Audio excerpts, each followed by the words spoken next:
Hello everybody and welcome to Let's Build live from Oak Hill Works. How are we all doing this evening? I hope you are well.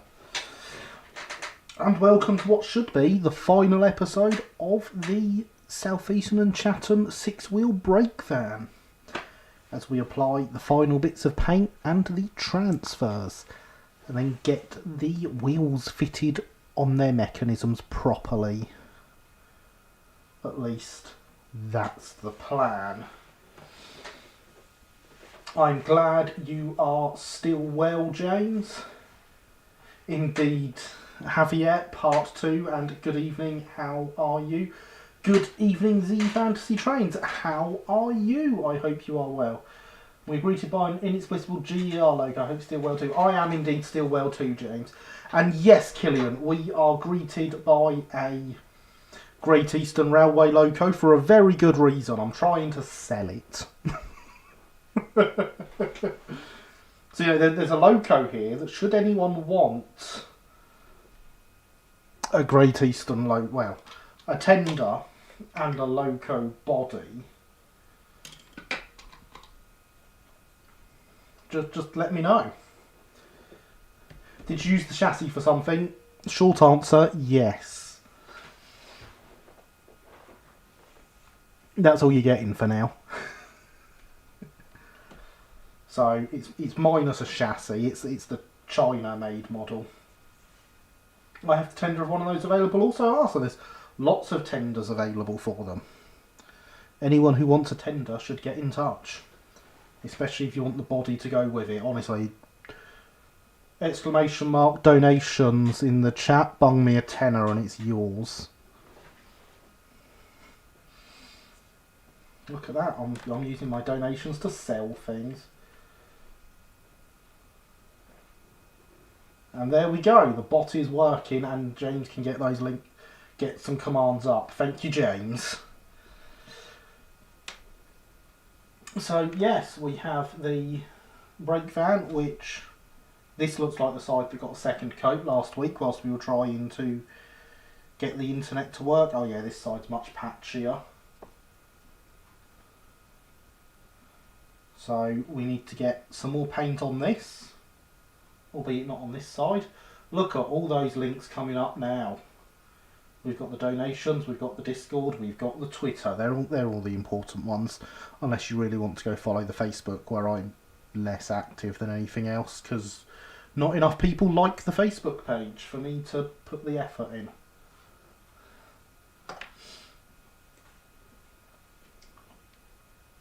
More concerned what the chassis was used for. I hope it doesn't start with a J. It does not start with a J. And don't worry, Harry, you will never guess what it was used for. And good evening, I hope you are well. Linny, you do indeed know what the chassis was used for. It is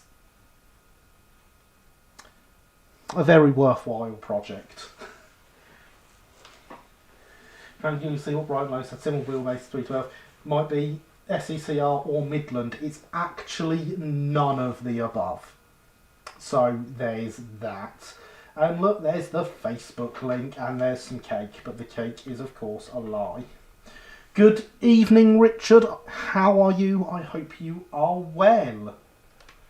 Worthwhile projects are the best sort of projects. They are indeed. I haven't heard of the none of the above railway before. Where did it run? In a different location to all of the above mentioned railways. Shocked Pikachu face.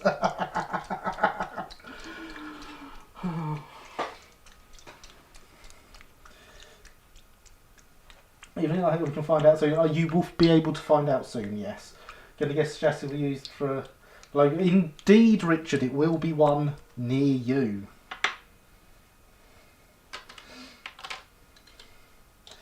Richard knows what it is. So, paint.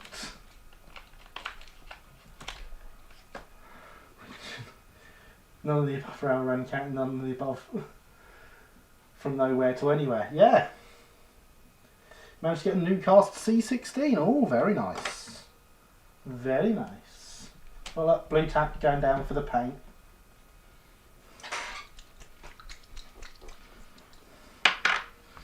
Because we don't want to spill paint over this wonderful workbench. Well, I don't anyway. You'd probably all love to see me ruin the newly repainted workbench.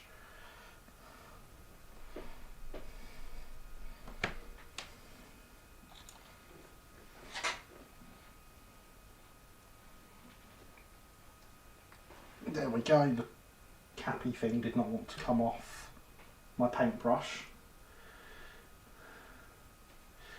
The song from 97 is about train bound for nowhere, isn't there? Yes. Gambler or something like that. The workbench is still very non-mauve on it. It is, and it's staying very non-mauve, James. So both Richard and Linny know maybe something Scottish. You may be right, Killian. And hopefully the reason I'm not saying anything has clicked with some of you. So, yes, we want paint. Not on this side though, this side is painted.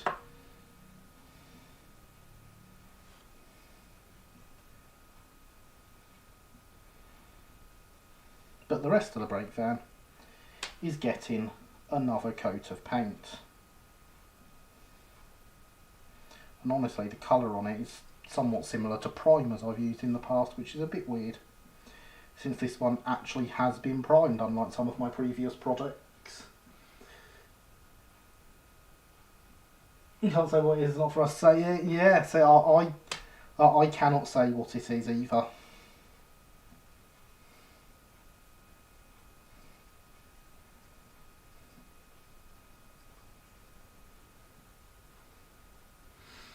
Cheat then and use primer. Well, this is the colour of the very similar to the old etch primer I had. The new stuff I've got is significant. Well, that on the bottom of there is the new stuff I've got, so it's a lot darker. And in fact, on the top of there as well.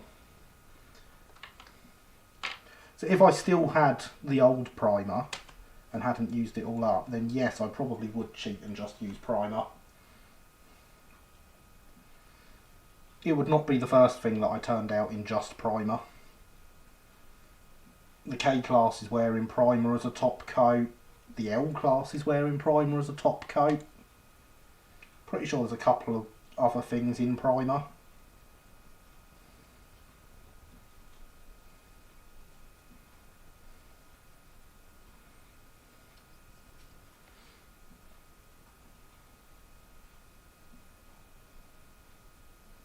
All varnished over properly, of course, and finished nicely.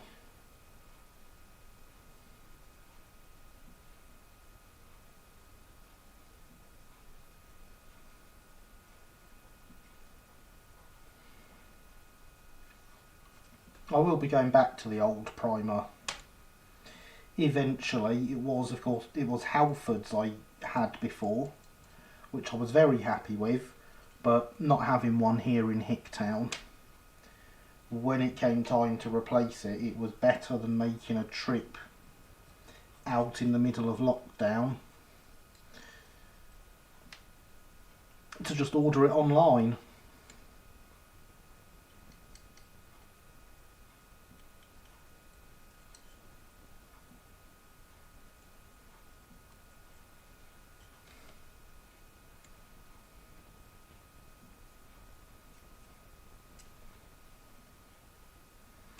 So I did, and I got a much darker colour.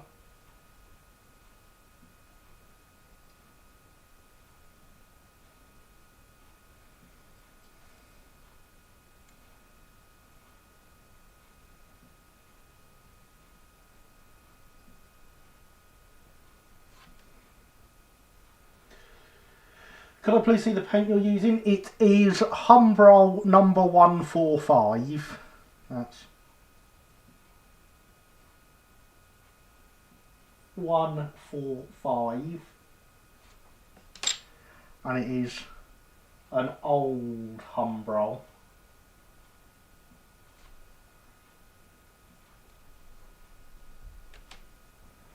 And good evening, Heritage Railway Productions. How are you? I hope you are well. What are we doing with the B12 body? And just these are available to anyone that wants them for a tenner.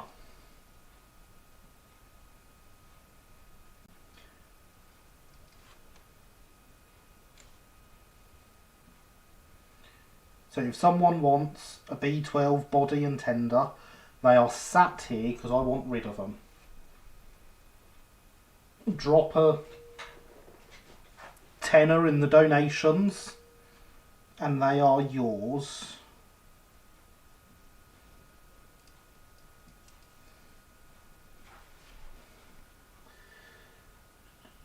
Retro Humbrol, indeed, James. That's no problem, Mystic. Good evening, Stream of Ryan. Good evening, Andy. Yes, it is good to have it working. My internet's nearly been up for 48 hours now. Nearly. I don't feel like that should be an achievement.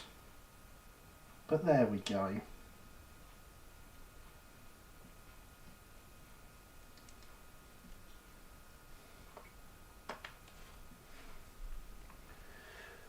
Tempted to make one that ran in Scotland, but I have to focus on Christmas shopping at the moment. Yeah, that makes sense. They don't seem to be shifting anywhere, no matter how much I mention them, so they'll probably still be here in the new year, Richard.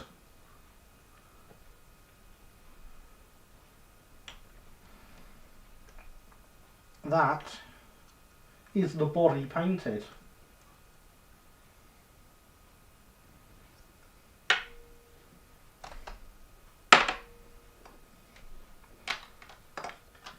Move it back there where it's not going to get knocked.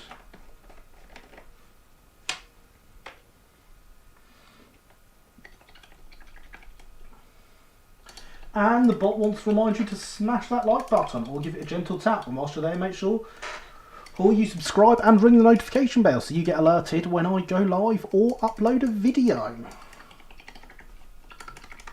And all those other good things that YouTube notifications tell you. Apparently there's other stuff. And I should be talking to you all on a community tab or something. I'm not staying up to date with all my YouTube, what I'm supposed to do stuff. Stupid YouTube making me do things.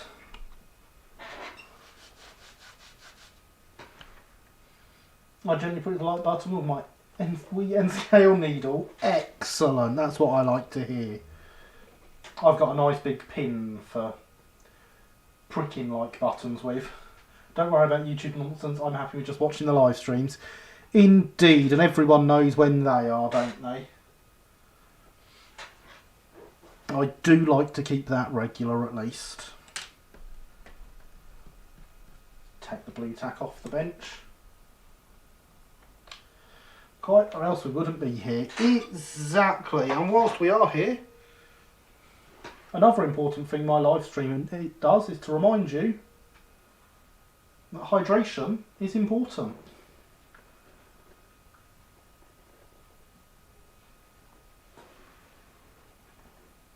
I approve of keeping regular, as do I, James.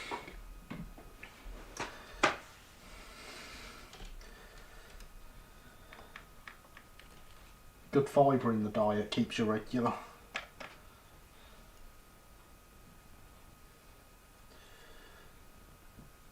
But we don't need to drink 8 cups of water a day, that's a myth. No, we have to drink 8 cups of water a live stream. We do need a brand, come on. No we don't.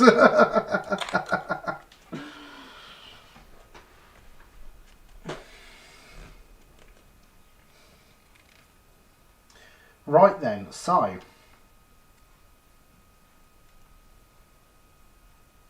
does this need another coat? I don't think it does, and if it does, I think it can wait until after the wheels are on, because we do need the wheels to be on.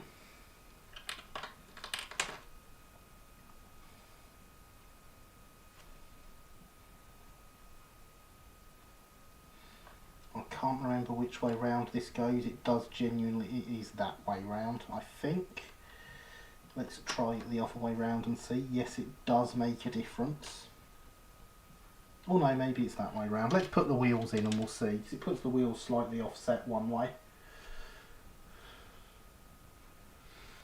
I meant to drink 4 or 5 litres a day. I easily manage that. Oh, yeah. Well, my fat fingers are not a problem. So, a lot of this. So, do you just paint the enamel paint onto the body without using something like white spirit or enamel thinners? This tin is already quite thin. I will thin down if it's needed.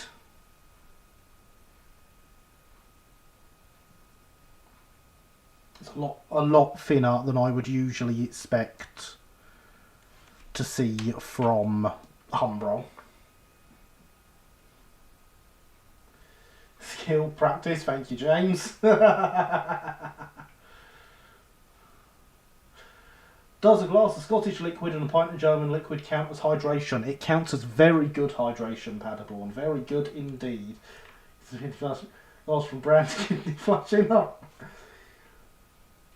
That's some ice in it, yes. So we got the back-to-back gauge just to make sure I'm putting the wheels back on the right distance. Thankfully it does sit around the suspension unit. Yes, it's that way it goes, isn't it? That's got the, or is it? I'm going to put it both ways round and check, because it does one side sit slightly off.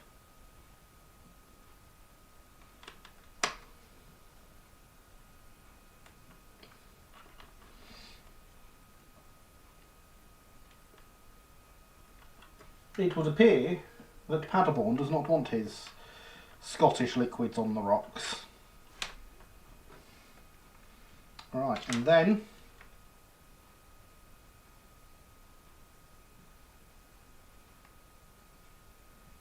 we have a second wheel set that pops in there. This is also handed, annoyingly. And they're not supposed to be handed, it is purely because of how I've built this.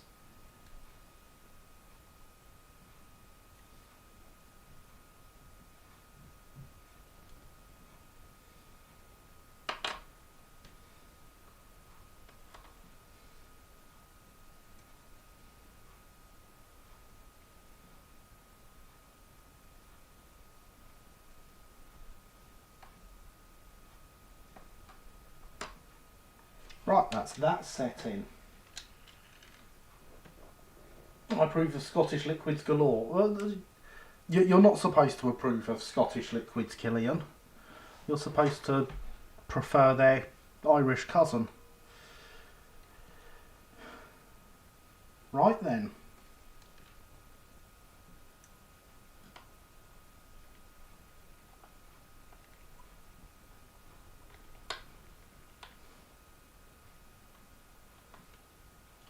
When there are no...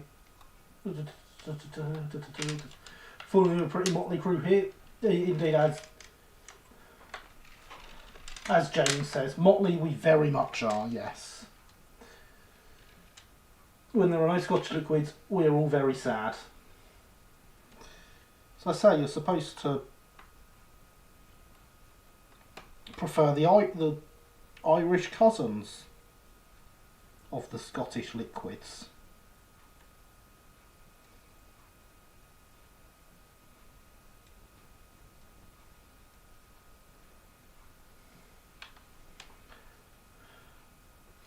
Sadly, lacking shoulder parrots for now. I used to have a parrot, actually, James, so I've not always been lacking the parrots. Some of the kittens are also mottled, especially the one in Garybot 3.0's vicinity. Yes, indeed.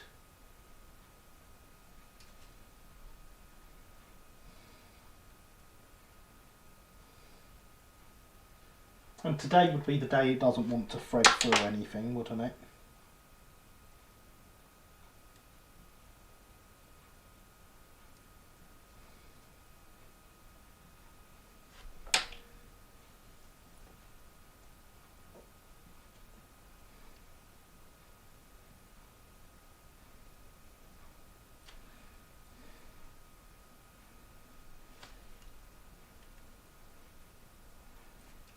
go.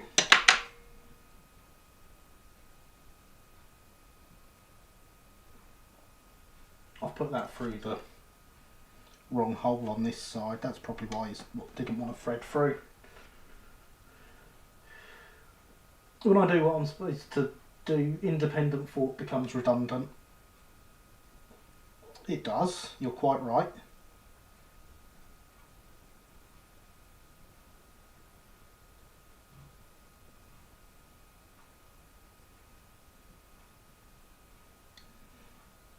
I mean, as long as we all still steer clear of the American versions, we're all fine. Let's be honest.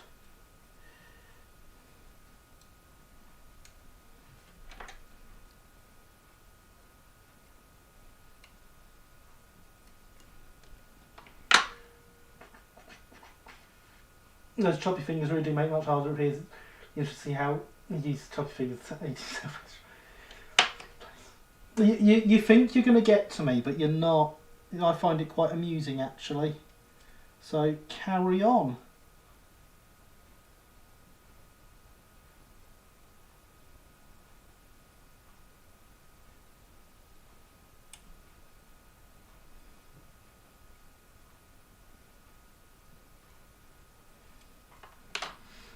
Have you ever done Engage? I have. Hang on.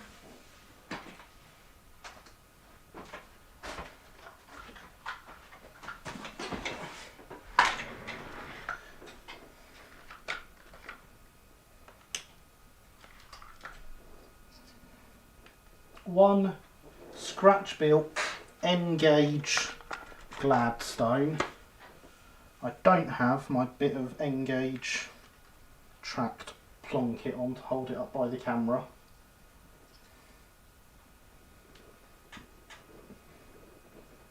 There we are, one Engage Gladstone, scratch built out of plasticard, including the chassis.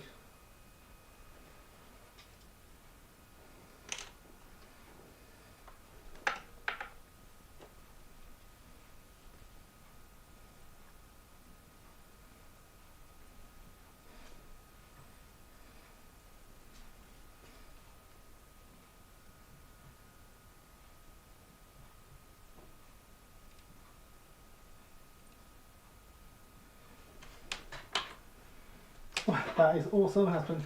Thank you both. Yes, I was very happy with that. I got bored one day and made it.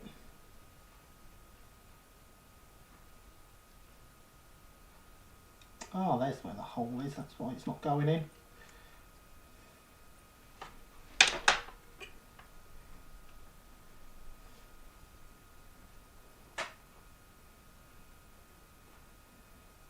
And that has our little bit of movement to allow it to make its way round corners.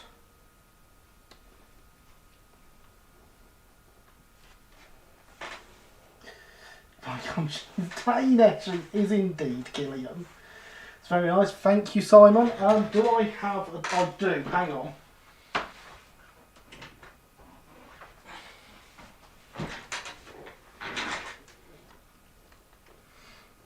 There's one of my double O gauge ones for comparison. She really is tiny.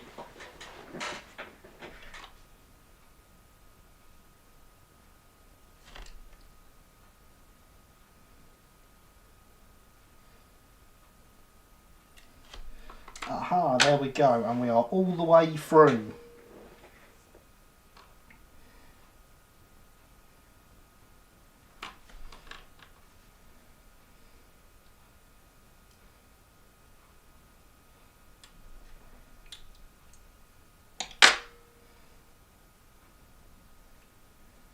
So now I have put a bend in the end of the wire just there.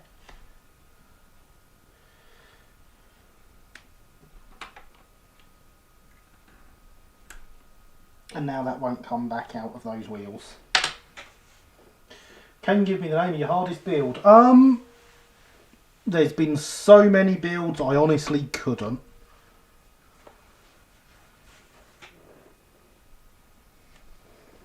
I'm rather well versed in all this now.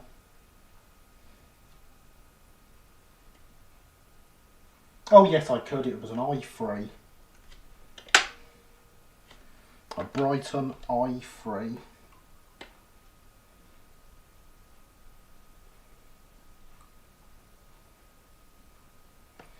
And there we go. I'll put a bend up there. So now we've got an axle that rocks very slightly.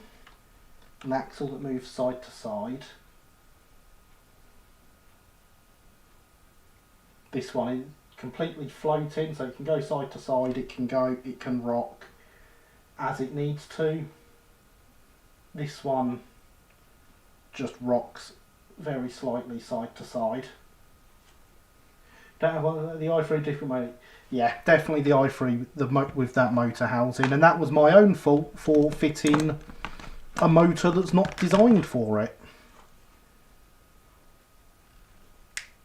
And there we go.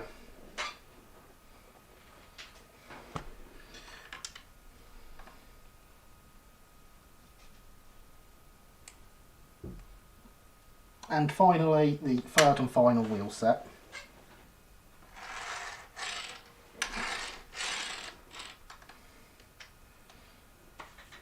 So we have 3 wheel sets on there. Did try to contact Zef to get a chassis for the Javier body I bought, but they weren't able to sell me motors or even recommend a specific motor for it. Custom built the hardest with frame, not built for the motor.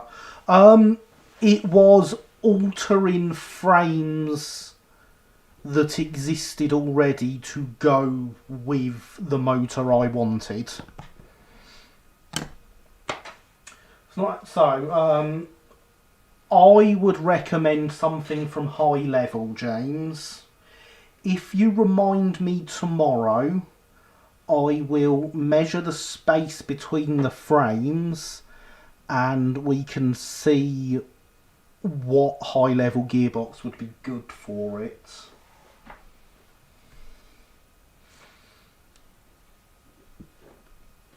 That would not be a problem to do. So I can't right sale for my Gary. Not a problem, James. Not a problem at all. Right. Can you remind me to remind you? Unfortunately, I cannot. Ah, of course. These can both go and sit on my bit of test track now, because the test track is actually usable these days. And it is, of course, dual gauge, so that can just get them out of the way where they're not going to get knocked or damaged.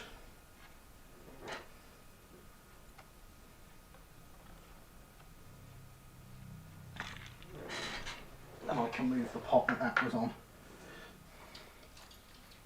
So there they are, sat together on the test track.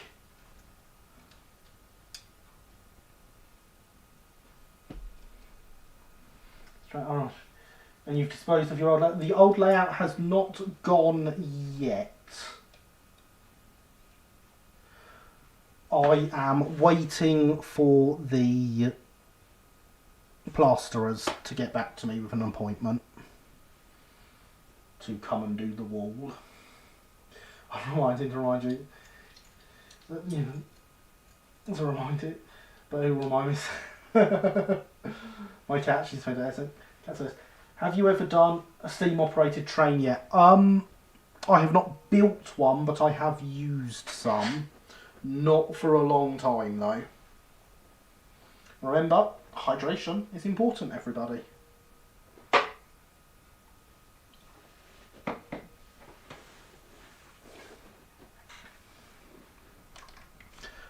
I used to go and play on a 7¼ inch miniature railway once upon a time. So I am now going to give this another coat of paint. What about real burn? The live steam tends to be in large scales, like Hornby and double O gauge live steam at one point. They did, and there is a couple of layouts out there with 009 live steam. What about real burning steam? I have driven one of the P classes at the Bluebell Railway. So yes, I have driven a full-size steam locomotive. So I understand you correctly. I think that's what Gary is referring to. Yeah, it is.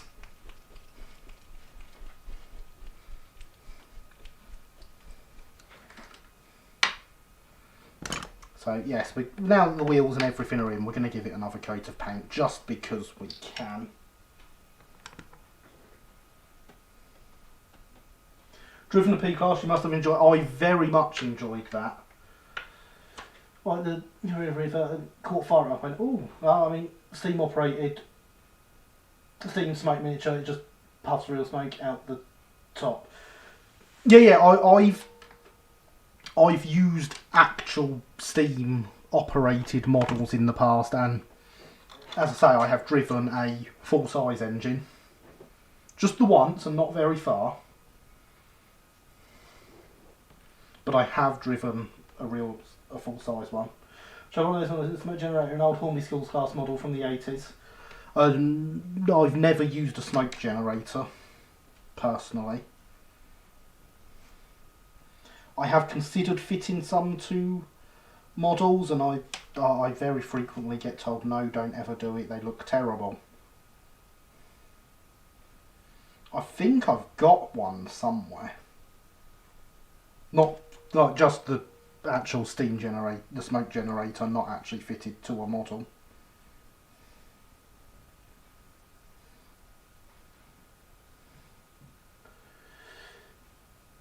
I'm rather into 16mm live steam in the garden, not done much by way of running to date. See, this is the thing, I do prefer the building to the running.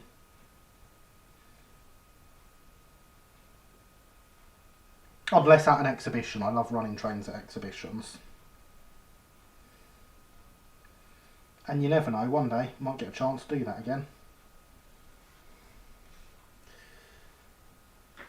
Well, I'm not a big fan of them, I have to say. They do indeed look terrible. Fair enough. Smoke generator more fun than you would think. Oh, really? My granddad had a smoke generator on TT layout. I think some of the modern ones may be better than ones in the 1980s. I would expect so. Smoke doesn't scale, never look right in small scales. Hello, Mr. Alex. How are you? And of course, you, as you know, you are my most common detractor of scale smoke. See, things you say do have an effect.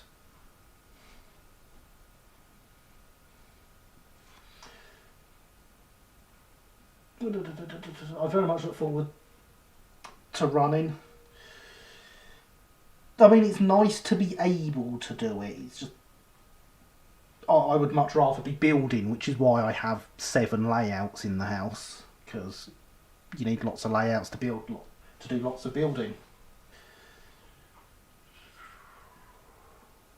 Alright, let's catch up with chat before it gets away from me. These days they do some really cool tech, made it look really good. Well, that is interesting. I would be very interested to see this really cool tech. It's a shame that none of the virtual exhibitions were live streamed layouts operated. That is a shame. That would have worked well. Excellent, you have your own. I've started to build a 5-inch gauge railway in my garden. Needs building up to the right level though. Yes, I saw that on your Instagram account. Plug for Heritage Railway Productions Instagram account, everyone. Heritage Railway Productions on Instagram. Post lots of stuff on there. Must be regarding it because scale smoke looks terrible. Exactly, Alex. No 2018 or 19 smoke. Steam smoke gen makes beautiful puffs of smoke. Interesting. Plan to be able to have running sessions over the internet so that people can signal one out from anywhere in the world. I remember you mentioning that before, James, and I am looking forward to being able to take part in it because it sounds brilliant. It's medium size, really, not small but not huge. Busy chat this evening. I do enjoy a busy chat though, James. It is good, and thanks for the plug. Any time. Size is relative. Indeed it is. Gary, what's been the most satisfying paint job you've done? That would be, that is on the layout. Hang on a second.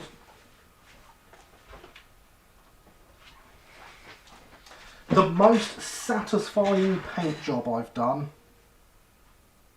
is D1 Uckfield into full London, Brighton and South Coast improved engine green. all done by hand. Brilliant fun, very satisfying. Yeah, that is nice, thank you very much.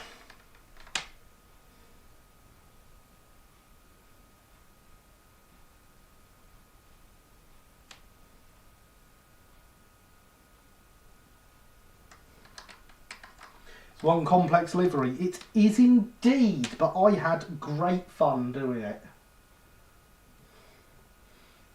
12-inch to the foot D1, yep. Well, you know the rules. Raise me £10 million in donations and I'll build a 12-inch to the foot D1. But you got to raise that 10 million first.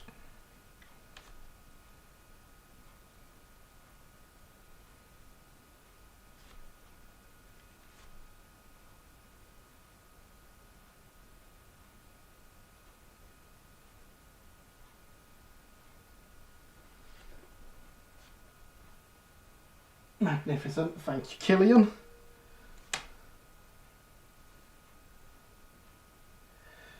If anyone would like to start contributing towards that 10 million, it's ! donation in the chat. Or there's a link down in the description. Or the chat bot will come and pop one up in a little while. I think it does Patreon before it does the donations though.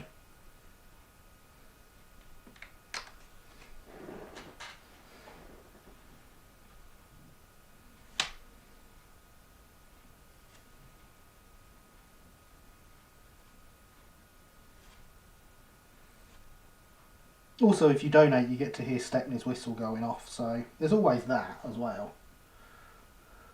Let's flood his donation box, gentle fellows. Indeed, let's all flood the donation box. I mean, I won't for obvious reasons.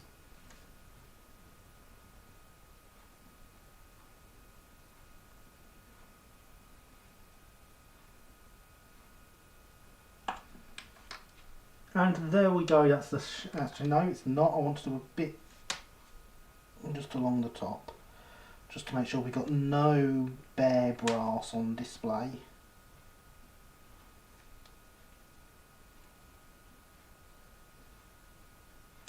And there we go, that is that. Donation for self-donation. If you donate to yourself, you get to hear the terrier whistle for free. Oh no, I have to pay fees on donations. I don't get all the money.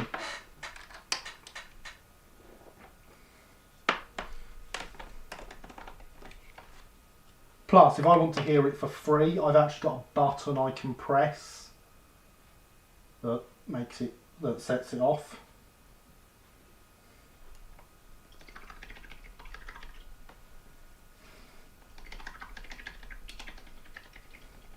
I'm not going to press the button.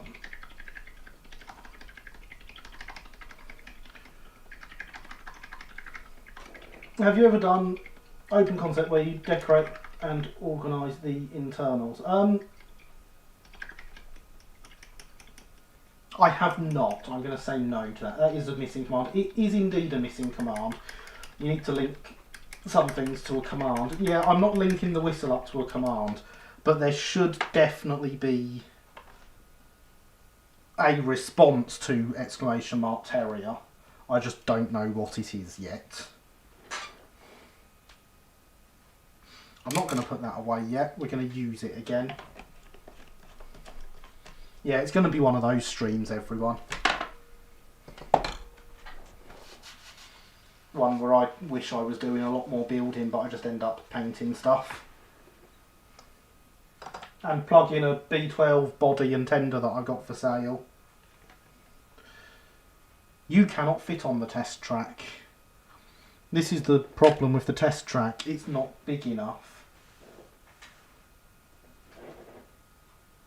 But you can live there. You're okay.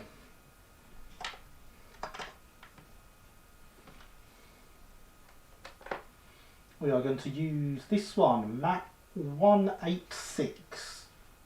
There we go, 186. A modern hum roll. And we are going to paint the floor inside each veranda.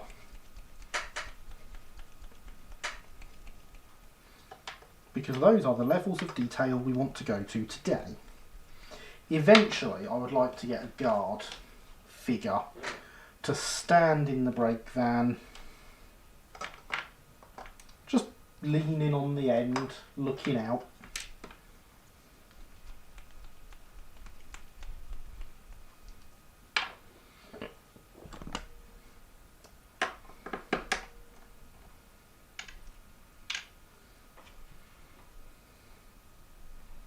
Look, I even remembered the blue tack this time, unlike with the last one. Again, I don't want to spill paint onto the newly redone workbench, whether you want to see me do it or not.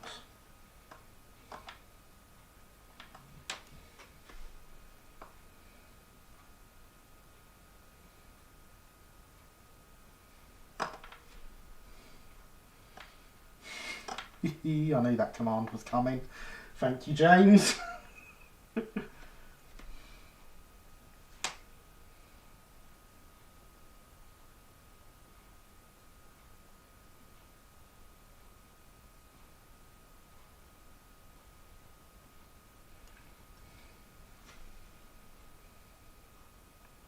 We're not supposed to paint the roof, just the floor. Do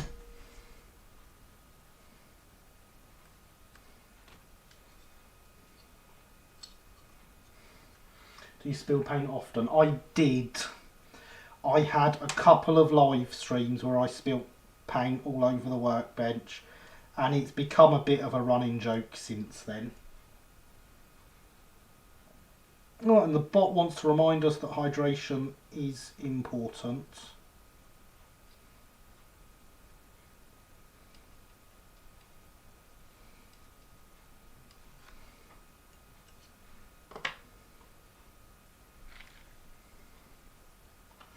So that wants to go down.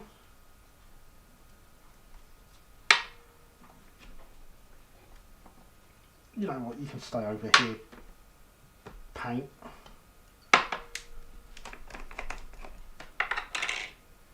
The brush wants to get washed.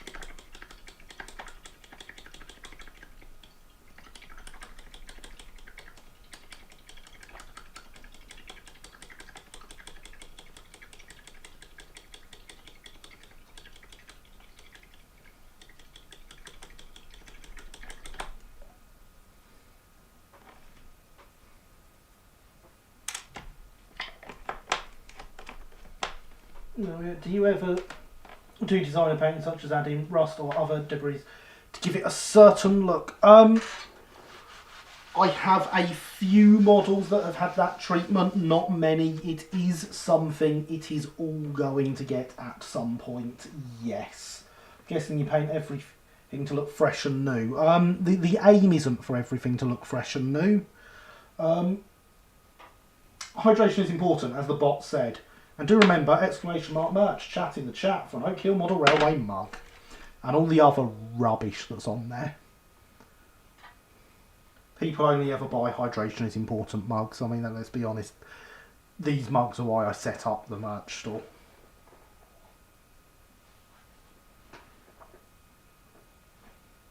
Is the aim accuracy? It is indeed.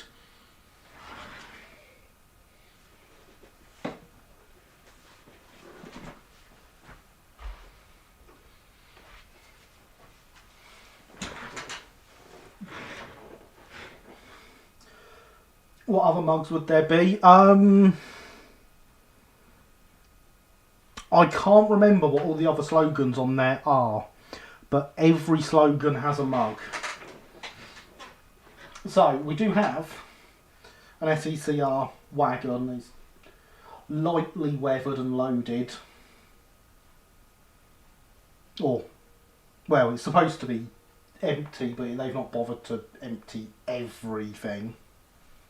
This was donated to me some time ago. But yes, there is an aim to get everything weathered and accurate as possible. Is every slogan has a slogan, and does it have a mug? No and no. can't have too much flux. You cannot have too much flux. That is one on there. Is a mug that says you cannot have too much flux. It's a nice wagon. Thank you, James. So it was donated to me along with this loco. They were both donated together. And I did not know about the loco until it arrived. Has a really nice shine. Do you shine your trains? It is as it came. I do not shine my trains, no. Some of them are still a bit shiny because I haven't finished them yet. But I do not shine my trains. A splendid donation set. It was indeed. I was surprised that it was a surprise. Shine does look really good though. It does. That wagon looks absolutely superb. I say I was told I was getting the wagon, but I got it. It was a here. Look at this wagon we've had in at the shop I work at. Would you like it? I would like to get it for you and send it to you. And I said yes, sure. And passed on my address, and a box arrived that was slightly bigger and heavier than just a wagon. Rather than the matte. Yeah, I don't think everything should be completely matte. You are quite right. Just imagine Gary with a pot boot polish polishing an i3. No, that's big brass lamps that I polish. Scale couplings are the only couplings. I make these mistakes so you don't have to, and get on with it. Those are some good slogans. So there we go. Alex has been his usual amazing self and found some of the slogans for us. I do quite like the I make these mistakes so you don't have to one. One might argue the original Gladstones were somewhat of a surprise being 042s. They weren't even Stroudley's first 042s though. Was the B1 built from a kit? If so, do you know what kit it was? It is a gem kit. I approve of Alex the Mole, as do I. Alex the Mole is excellent. Probably doesn't like the fact I'm saying that though. But yes, it's a gem Gladstone. It even has the original big bulky gem motor filling up the cab. The wires running out the back are because in the tender I have installed a Lens 21 pin DCC chip. Yeah, it's a 21 pin. It's one of their big ones. So it is a very nice model and it runs very well considering its age. The 042s weren't surprised as itself. It was the use of this configuration in an Express engine that was unusual. Yeah, but it wasn't his first 042 Express loco. Alex the Mole will leave if anyone says that again. Gosh, cab motor. But as an Express loco, I'm alright in thinking the wood trade were not encouraging front coupled locos as they thought they were rough riders. I don't think they were at that time. What's your oldest piece that you own? Oldest as in oldest model, or oldest as in oldest prototype. Richmond wasn't Express, was it? The D2? Maybe. I don't know. But the Gladstone is a development of the Richmond. And then the D1 is a development of the Gladstone. Because the D1 is a Gladstone with tanks and a bunker bolted on. In essence. Slightly smaller wheels, I think. But the boiler, the firebox, the smoke box, it's a Gladstone turned into a tank. Oldest purchase, do you own anything from the early 70s? I have one of the original Rovex Princesses produced for the Marks and Spencer set in the 50s. I want to say it was the late 50s. before they became Triang. Did the D1s not come out first? Maybe they did. Maybe the Gladstone is a development of the D1. You might be right. 1950s, 50s, yeah. Killian might be right. Yeah, so it was one of the ways round. So the Gladstone was the tenderised D1, which would make the D1 a development of the... Yeah, of course it would, because it's the D-Tank, and it was originally called the D-Tank as opposed to the D-Tender, which was the Richmond's. Yes, of course. There we go. And then they were further developed. It might be that the boiler was changed for a bigger boiler. Or it could have been the wheel size redoing from the D1 to the Gladstone. If you follow it through, all of Stroudley's locos, bar the Terrier, I think everything else comes into it. Oh, and the Goods 060s. Were essentially one long family with very, very little changed between them. Tenderised D1, take the D1, hit it with a tenderiser. Yeah, of course. That is the good one. I say good as if it's actually good. We all remember what I said about it, hopefully, that, you know, I've never had luck with white paint. Have you ever worked on all metal miniature? This is all metal. This is all metal. And this is all metal. And that is just what I've got on the workbench right now. I prefer metal as a medium to work on over anything else. All rigid inside cylinder 6 wheels of one kind or another. Well, yeah. Stroudley classes A Terrier, B Gladstone, C Goods 060s, D everything else. Yeah. SJ Carter, thank you for the donation. I did not hear that go off. Did that go off? Just looking in briefly, breakdown seems to be going well. Keeping my head down though, have a good time all. Thank you for popping by, Stephen, and thank you for your feedback on the 3D CAD work earlier. It was very much appreciated.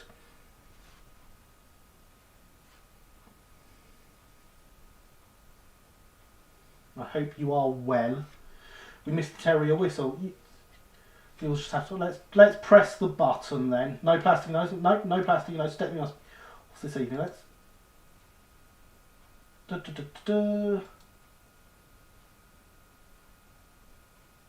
Right, there's my test that should have set it off, but I've not heard it.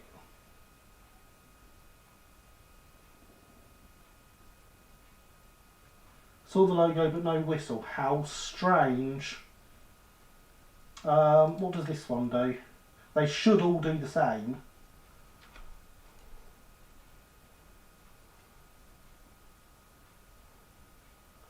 I donated £9 that time apparently. Well, you know, I like to give a little now and there. Yes, and I do appreciate it, Simon. It really does help towards keeping the channel running. So,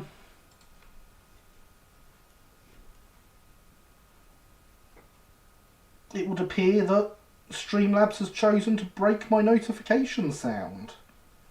I'm a bit disappointed in that. Thanks, Streamlabs.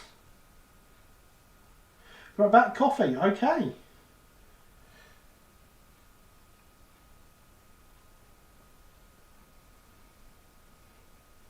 But actually I do genuinely have buttons I can press to test my notifications.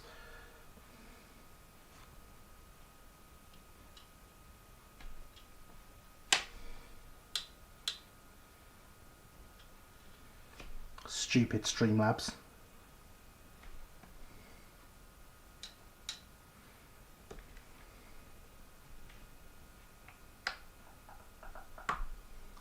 Streamlabs be Streamlabs, y'all. Indeed, Alex. Indeed it does. I disapprove of lacking whistles.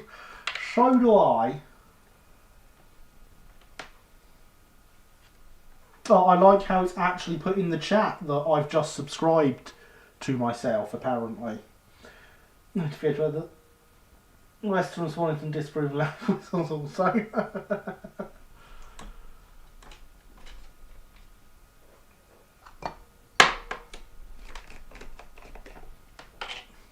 At least it doesn't put all those notifications into my notification feed.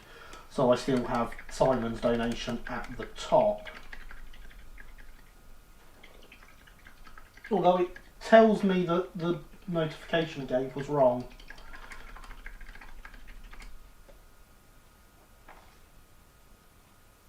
Because the notification in chat said 250 US. The one in my feed says 250 British pounds.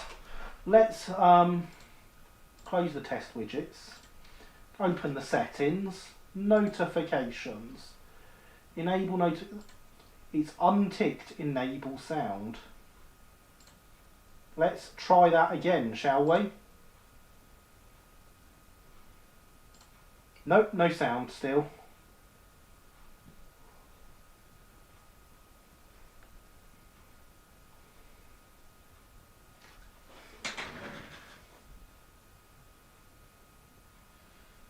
Steam trumpet avoids scrambled eggs. That's disappointing. That's got to be on Streamlabs' website then, because I had to upload the sound to the website to get it to play. I want to make this play. I don't even know where the whistle sound is on my laptop. But we're logging into the Streamlabs website.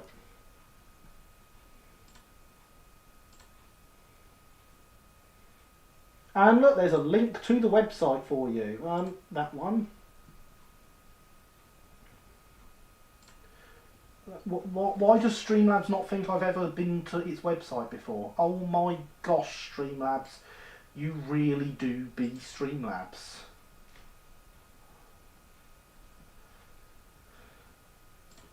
Alert box. Background colour.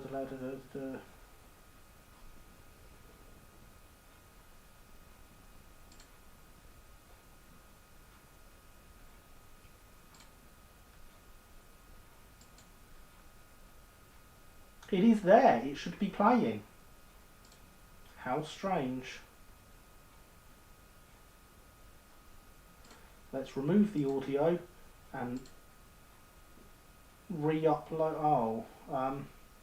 It comes through a URL. Right, so now there's no audio file because apparently I have to self-host it somewhere.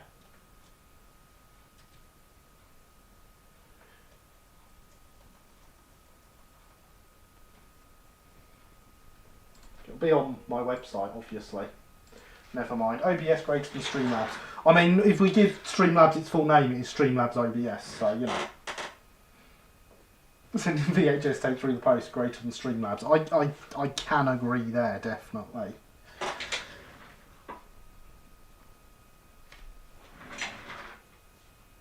Was it Mike, one of the small engines that lost his whistle? I don't know. Can Gary just make a terrier whistle noise himself? He cannot.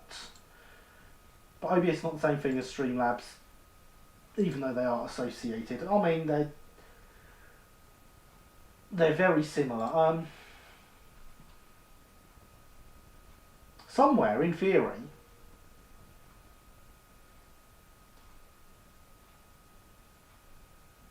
I have a button I can click that can play it for you off the laptop. That'll be under assets, won't it?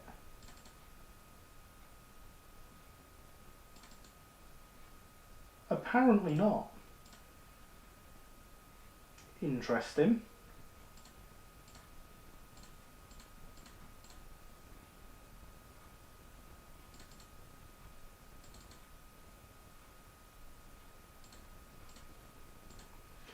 So, I have on my laptop a very nicely organised setup for all my YouTube stuff, including a folder of assets, and in that folder is a folder called sound effects. There is no terrier whistle in there, so you're not getting a terrier whistle this evening. Sorry. This is why Gary needs a full-size terrier constantly in Steam. I mean, yeah. Let's fund that. I will sort my sound effects tomorrow. I love my fast drying enamels. This is the wet side.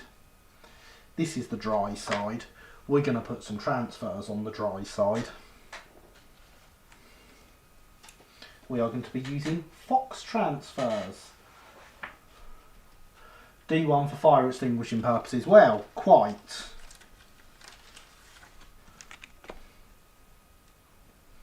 So we shall be... Well, that's a big spider come to pay us a visit. It's climbing down the paintbrushes, so if you don't like spiders, look away. Well, just don't look at the paintbrushes. It's gone into hiding now. What species of spider? I don't know. I cannot identify species of spider, unfortunately. Where's it gone? I don't want it getting caught up amongst my tools and hurting itself. Because there's a lot of sharp, horrible stuff around here.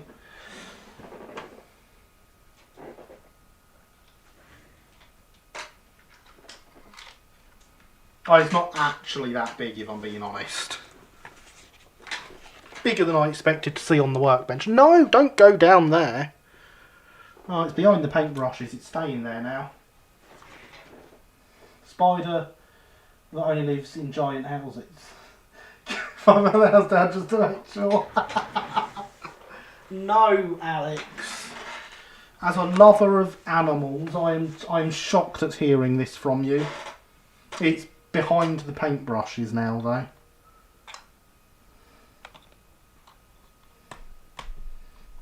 Which are nicely wedged in. Everything's nicely wedged in now.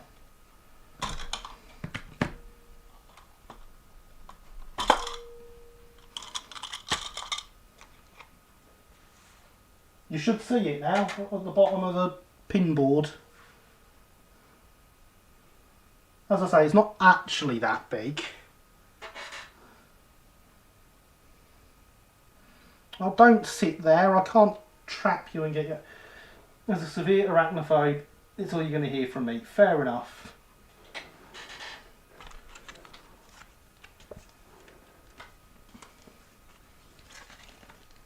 Don't go making a web on my workbench. That would be extremely irritating.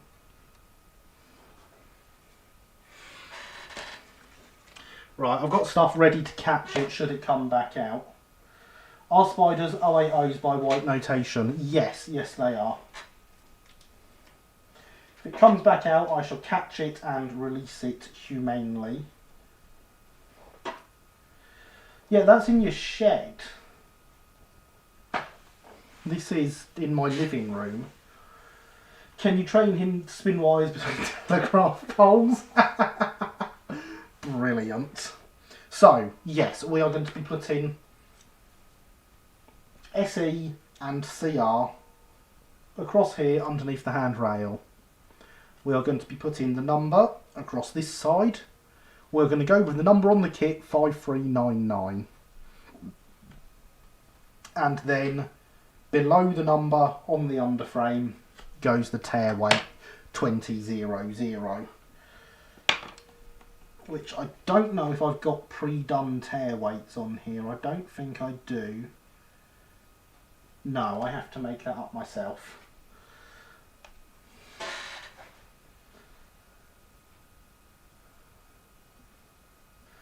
Right, we've had a request from the mod to stop talking about it, so stop talking about it. He does not like them, therefore we shall not talk about it. Incidentally, I do love the mini anvil. The mini anvil is great, isn't it? The mini anvil is brilliant. The mini anvil has left some marks in my nice white paint.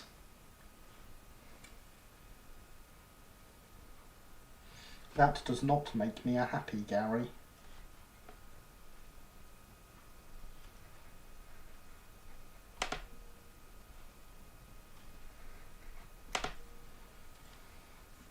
Mark's dear me, you'll just have to repaint it in mauve.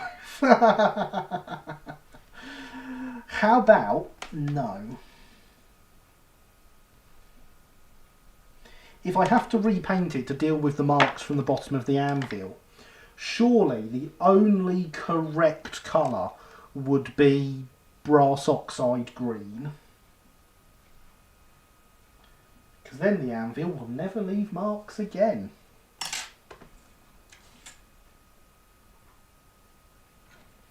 See? Cunning plans.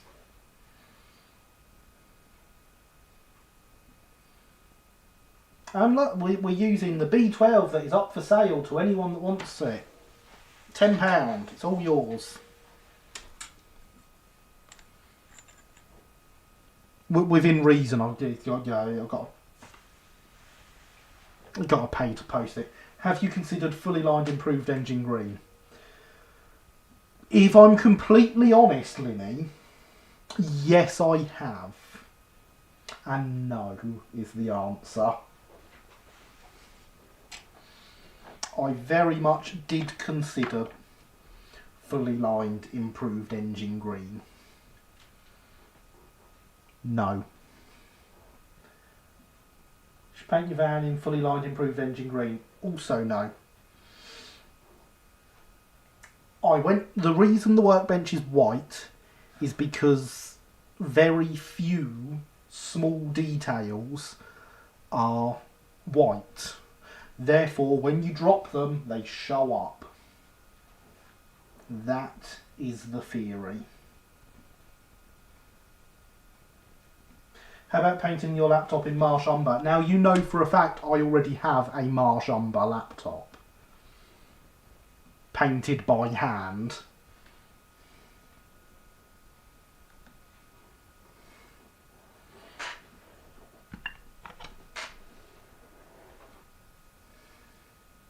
Well, that came off a bit easier than I was expecting. And curled up everywhere. Isn't that just fantastic?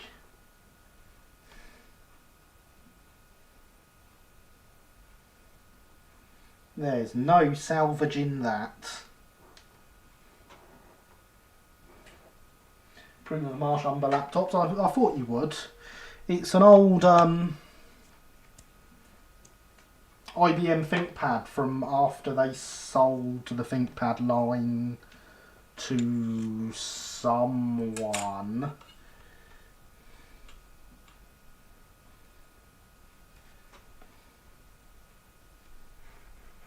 It's had all its badges removed and filled and filed smooth. And it has been hand painted in umber. Early umber, LB and SCR written on the side.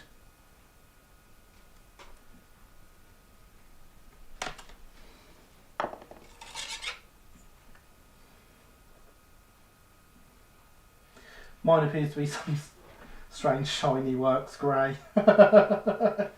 Lining this to be something I would really enjoy. Well, the thing about lining is, other than that laptop, every bit of lining I have done has been with a transfer. And there is a good reason for it.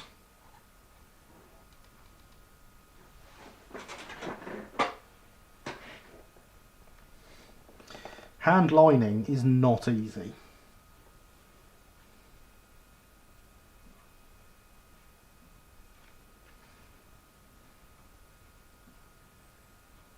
Let's get the transfers on this side of this breakdown without ruining it this time.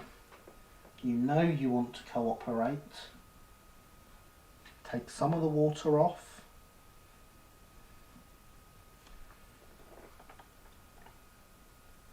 That's better. And the reason this one really wants to cooperate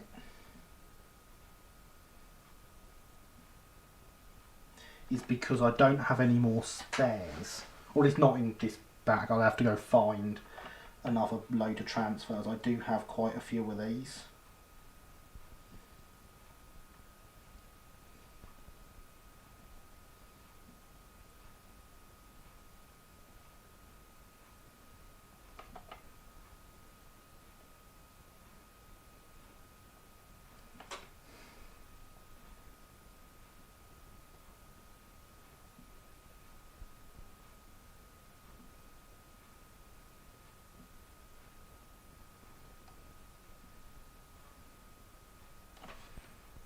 And there we go. Lack of ease of hand line part of what inspired me to plan different underground layout trains originally considered. Yeah, that makes sense. You could always, of course, James, make your own transfers like I did for the D1.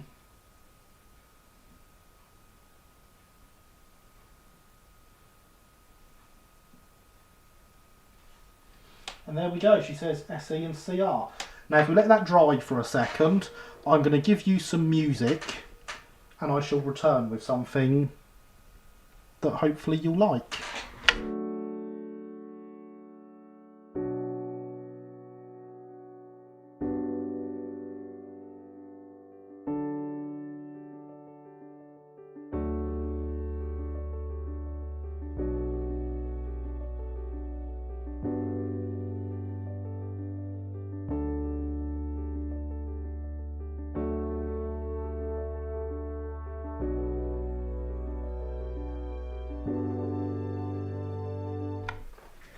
Or not, because I've put it away in a really inaccessible place and I'm not getting it out right now.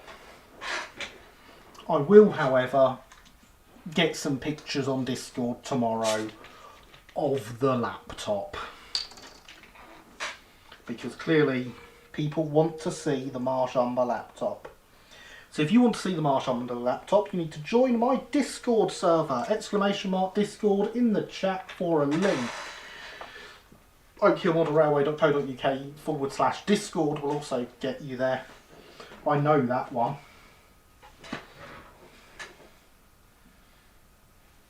Own transfer making sounds harder than lining, given white ink and other...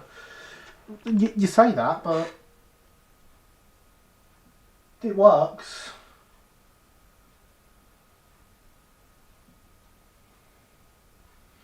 It's not the best job of applying them ever, but it works.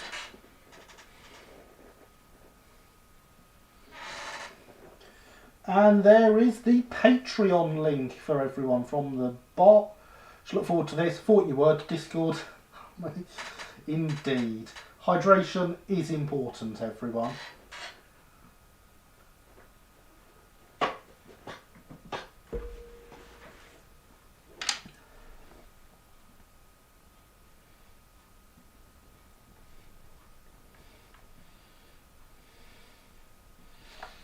Yes, the laptop was nice and easy to get to, but I forgot it got moved in a recent redoing of the kitchen, so I can't just go out and grab it at the moment.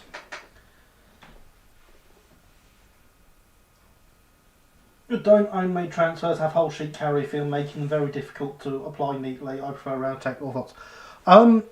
They do, unless you cut them very, very finely. All of the ones on here, this was white transfer paper.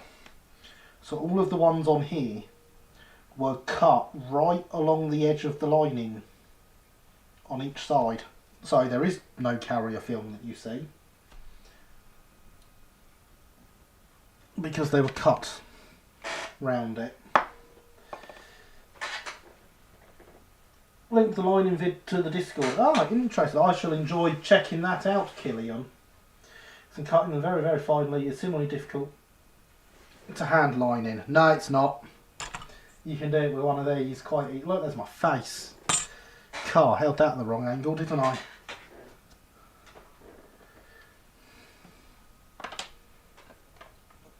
Poor you lot, having to look at that. So, yes, we're going with the number off the instructions, which are up there on the pinboard, which is 5399. Because it is going on this end, we'll be working from the back, so we'll do 9935. And then, I mean, that's it for the body sides. That is all they take.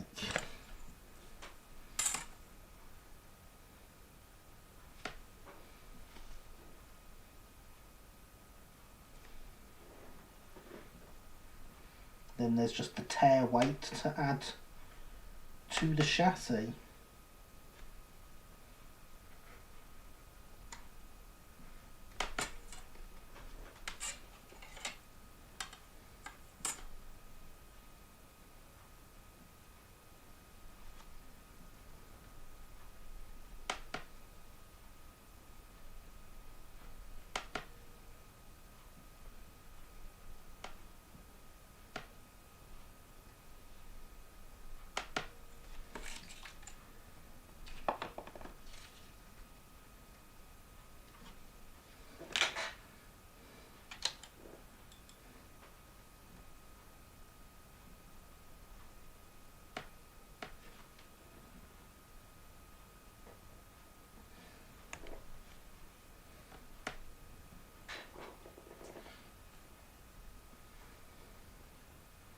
So there is 1 9 in, and we're going to drop this 9 in and pull the first one back out.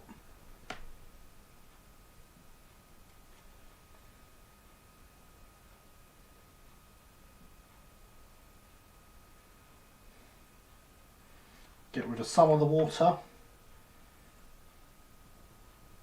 on the duster.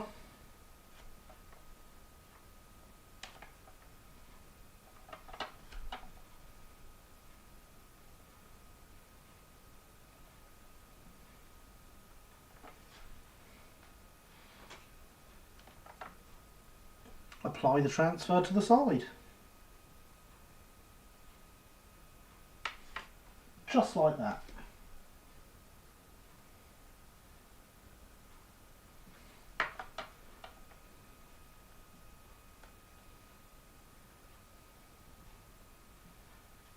We'll grab this one out, lose some of the water on the duster.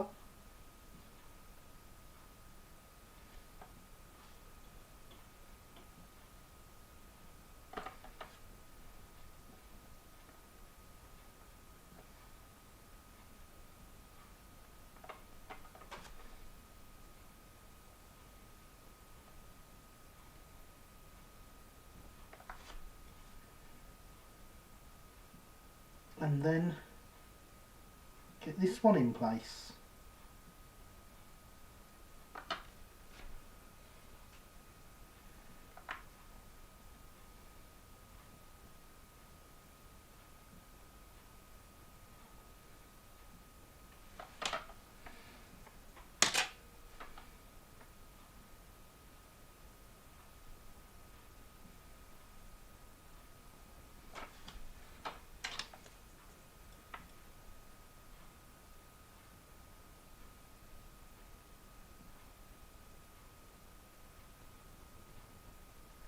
And there we are now, we are number 99.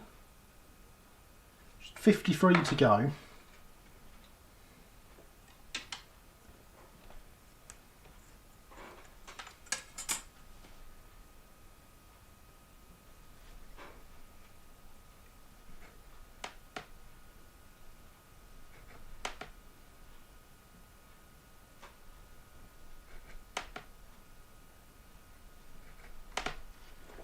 So there we have 5 and 3 sliced down.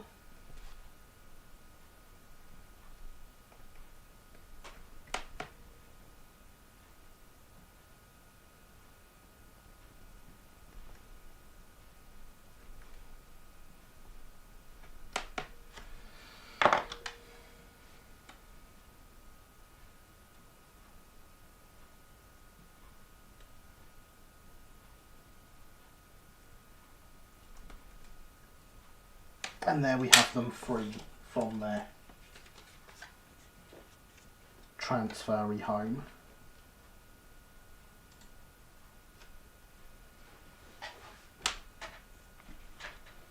So we shall bring the duster back over, ready to get some of the water off. Drop the free in. And of course, if you're doing transfers and water slides, it's best to use some slightly warm water. This is not always an option for me because, well, it's sat here since before the start of the stream. But slightly warm water is the best water for transfers. Let's put the Christmas tree back. The Christmas tree should always be there. It's missing its star though, it needs a new one made for it. And some more baubles, because it's actually got none on the other side at all. I know, the Christmas tree is a lie. Much like the cake. So, how are we all doing this evening? Do we have any of our own projects on the go? And where have I put that 5? There it is. I do like to hear about what you guys are working on. Please do let me know. It's a cute treat. Thank you, James. Just a cheapy Gauge Master one. The baubles are actually off the ball chain things you get for Christmas trees. So, you know, just about to start setting up another servo-based point motor. Excellent. Excellent. Like the tree, that's a lie.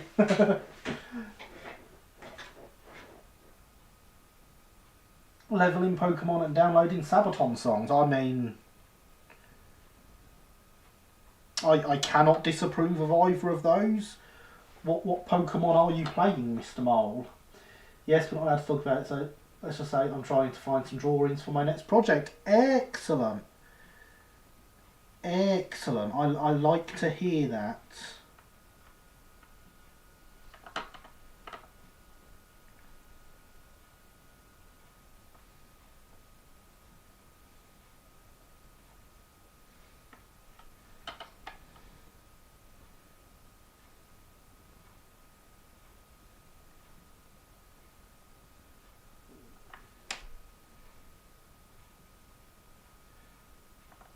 Obviously, I don't like to hear that you can't talk about it, but I do like to hear that there are more projects. Approve of Sabaton. Having a good read. Backman Times. Ah, interesting. Approve of projects. Indeed, James. Playing Soul Silver, leveling a B-Drill. Ah, nice. I have not played either. Well, I've not played any of the remakes.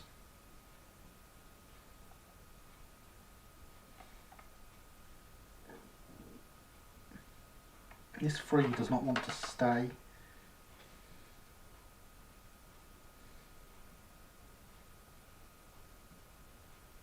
It wants to be attached to my tweezers instead.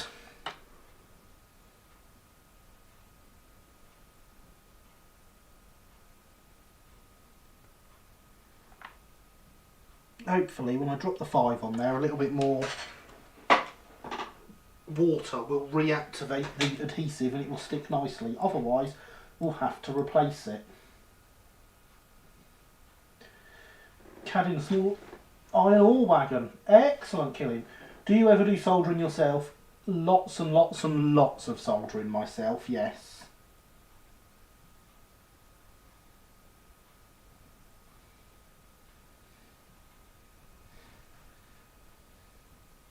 There are in fact soldering tutorials on my channel for various types of soldering.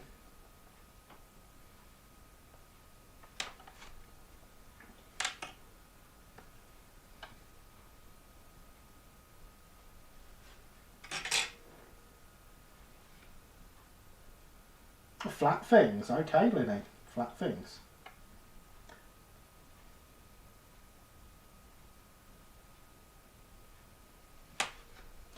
Yes, I have a. It's not oil from fingers. Why won't it stick? Oh, I'm not convinced it was the oil from my fingers because it wasn't sticking before I put my fingers anywhere near it. That is why I use the tweezers.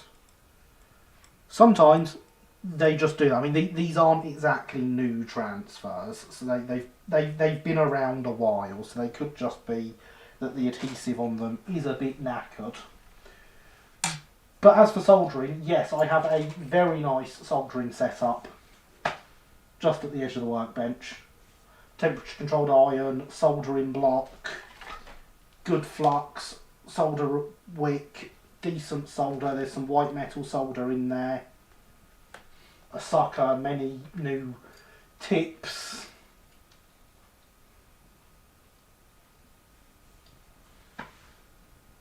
So yes, I have a nice soldering setup and I do rather like it. Gary's some excellent teaching to me on white metal soldering. Now I love it. Indeed, and I am glad you love it, Simon. I do love showing people that white metal soldering is not as scary as everyone first thinks.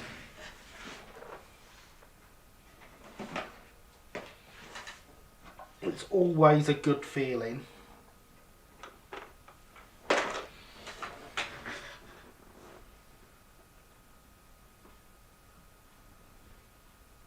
expensive setup. The soldering iron itself was actually donated, but the rest of it, yeah.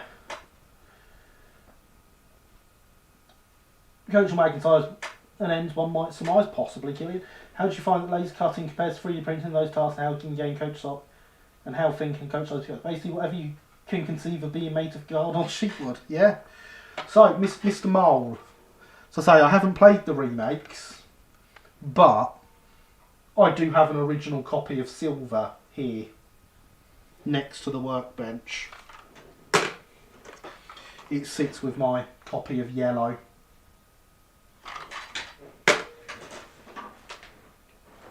I don't know where my copy of Green has gone. And the bot says hydration is important.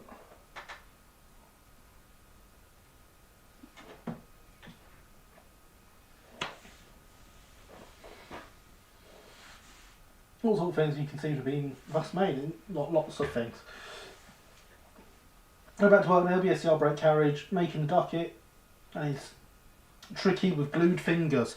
There'll be lots of gluing fingers working in plasticard, yes, indeed. As there always will be. I was one of the reasons I prefer metal is because you generally stick yourself together less when you're soldering. I've got my original gold cartridge with my other Game Boy stuff. Excellent, Alex.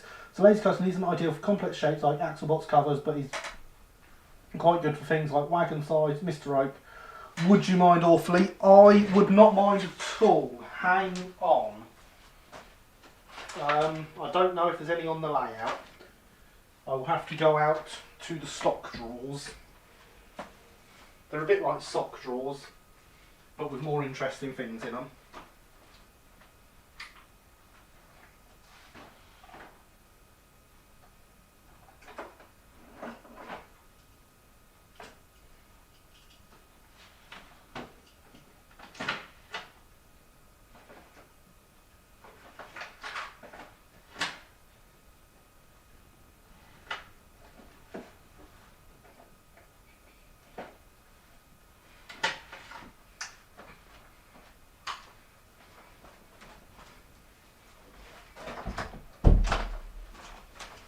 Should have put the music on really, shouldn't I? Let's see then, how far have I missed as we roll this South Eastern Chatham wagon interview. A friend of mine, Dave Mills, 16 Mills, models laser cuts in O gauge, up to gauge 3. Very impressed when I mentioned him to Linny. Does it in double O. Linny's stuff is very impressive. Coach size can be made out of thin car. I like being able to use them, the DS though. All-Star Game Boy cartridges don't work in a DS. Yeah, makes sense, Alex. I have a Game Boy Advance for mine. Usually a 0.5mm card. Good laser cutter, cut filling machine. Stock drawers greater than sock drawers. Indeed. You find to be principal advantage laser cut over 3D printing. So yeah, laser cut wagon. I'm sure some of you will remember this. We made it in what, 25 minutes I think it was, at the end of a live stream. And it's South Eastern and Chatham, so it fits in nicely here with the breakdown. And then I have in here many parts for Linny's Stroudley vans. So there is, look, even got the name on there, Linny's laser cutting. The laser cutter is a great tool with both MDF and card, from what I can tell. Got all your strap in there, it's very nice. Linny does a fantastic job.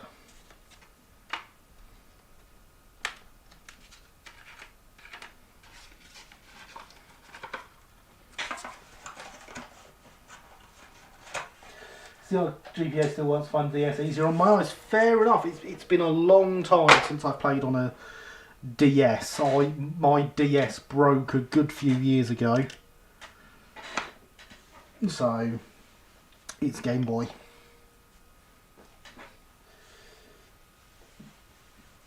It's very nice. Like I said, 3D printing does offer fine details, bolts and rivets, which can't be done in card with a laser, but things like rues made of card tend to be smooth and 3D printed equivalent. Interesting.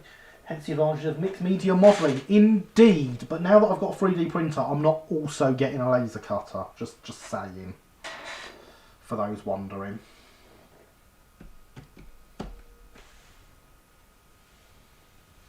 What is the most difficult wheel types to put together, do you think? You're going to have to explain what you mean. I've never built wheels. Dreading the day my DS finally gives up space, giving me God knows how many years good service. Well, they always come up on eBay. Enjoyed making an engaged signal box that was laser cut. I think there's a picture on the Discord. Ah, I do remember that. Yes, I do remember you posting about that some time ago. Yes. So there we go. Laser cutting works in all sorts of scales. Unfortunately, not in 7mm. I'm actually not producing at the moment, or for the foreseeable future. Upscaling would mean tweaking a lot of its design to fit different material thickness. There we go. Still have my original Game Boy car. I wish I still had my original Game Boy. The actual name for them is Train Wheel, Gary. Yeah, but I've never built wheels. Like, these are Hornby wheels, just slotted in there. These are scale links, just screwed on their axles. These are Romfords, screwed on their axles.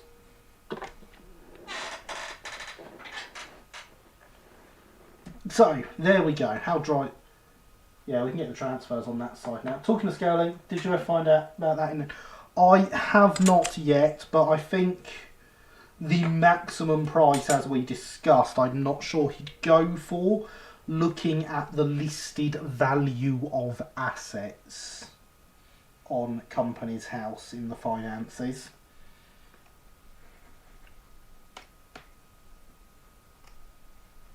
But I will definitely still message him at some point about it. I think Mayor's sister's turn was going, well, those are, you know what I meant. Which of those types do you listed as the most difficult? I honestly don't know what you're asking. None of the wheels I've put on things are difficult to use. There's no harm in asking, but let's hope that somebody sensible buys it one day. Indeed. As we discussed with the pricings, James, then when I looked on the financials on Company's House, there is nearly £200,000 worth of assets declared. Which obviously is quite different to the profits that we discussed. But I will indeed ask. Otherwise, of course, I'd buy a lathe and make my own tyres and 3D print the innards.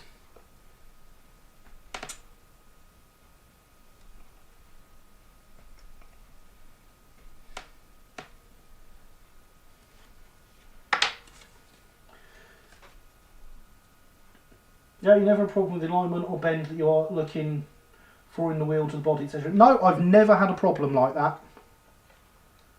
Never. She could also do Gary's wheels. I enjoy lathe work.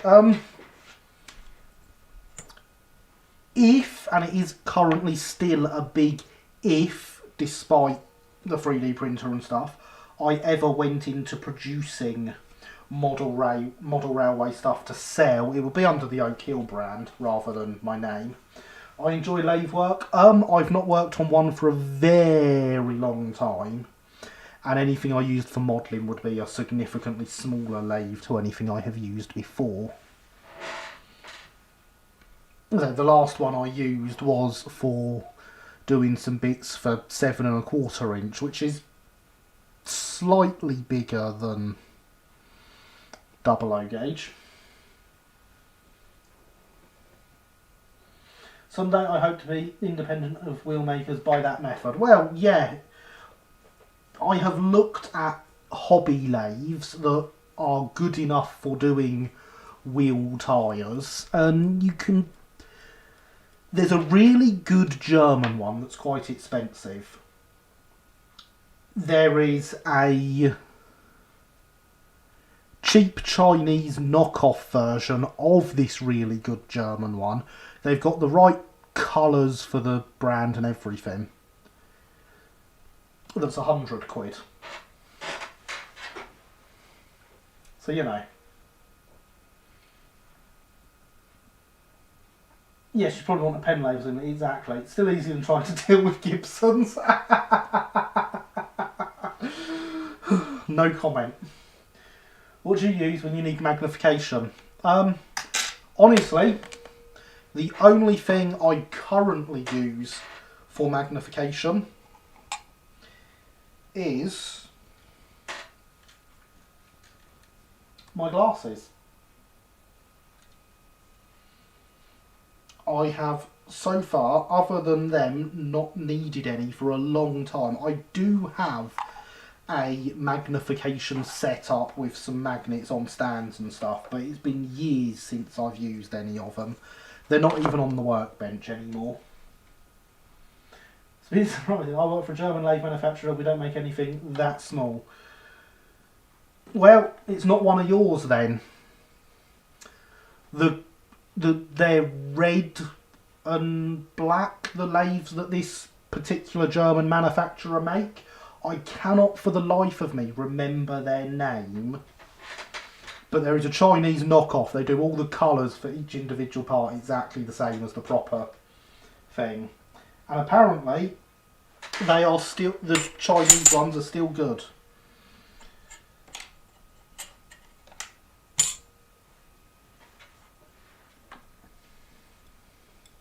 But yeah, I cannot for the life of me think of the name of the manufacturer.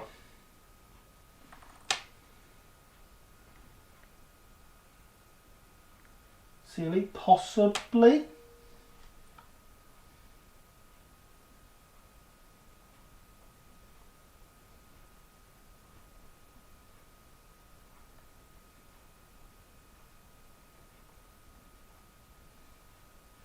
And in true Chinese hardware piracy fashion, all the official spares fit the Chinese version.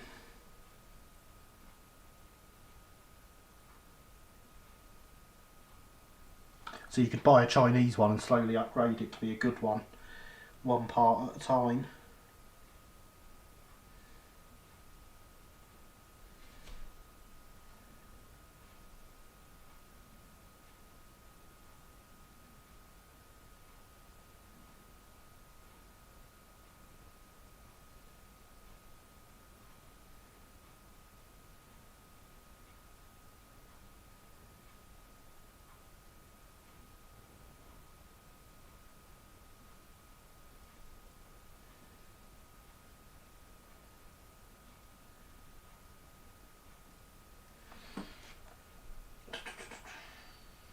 Do you wipe down your items before you stick stuff to them?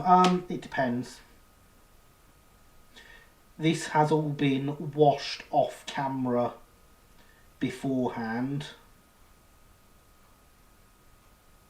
I often wash items off camera before we start the live stream to save me doing it during the live stream. Let's put a tiny bit more water on there. No, not that much. That's too much. It has done the trick though and floated the end of that S back out from underneath. That is what I wanted.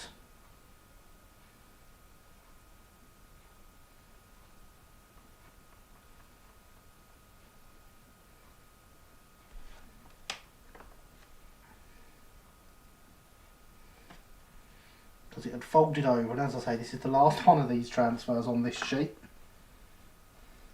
So I don't want to spoil it.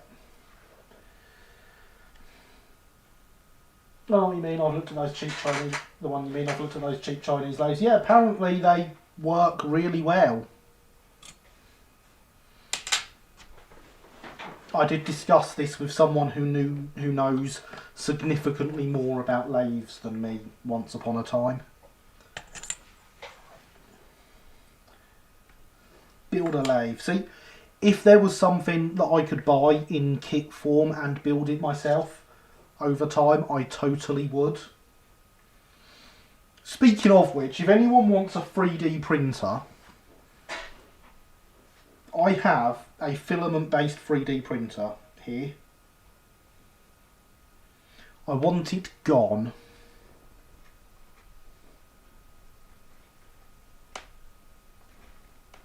If you cover the postage, it's yours, along with all its filament and spare parts and everything else. Have you ever put graffiti on any of your train coaches? I recently have seen some realistic builds people do. I have not. All of my stuff predates the age of graffiti.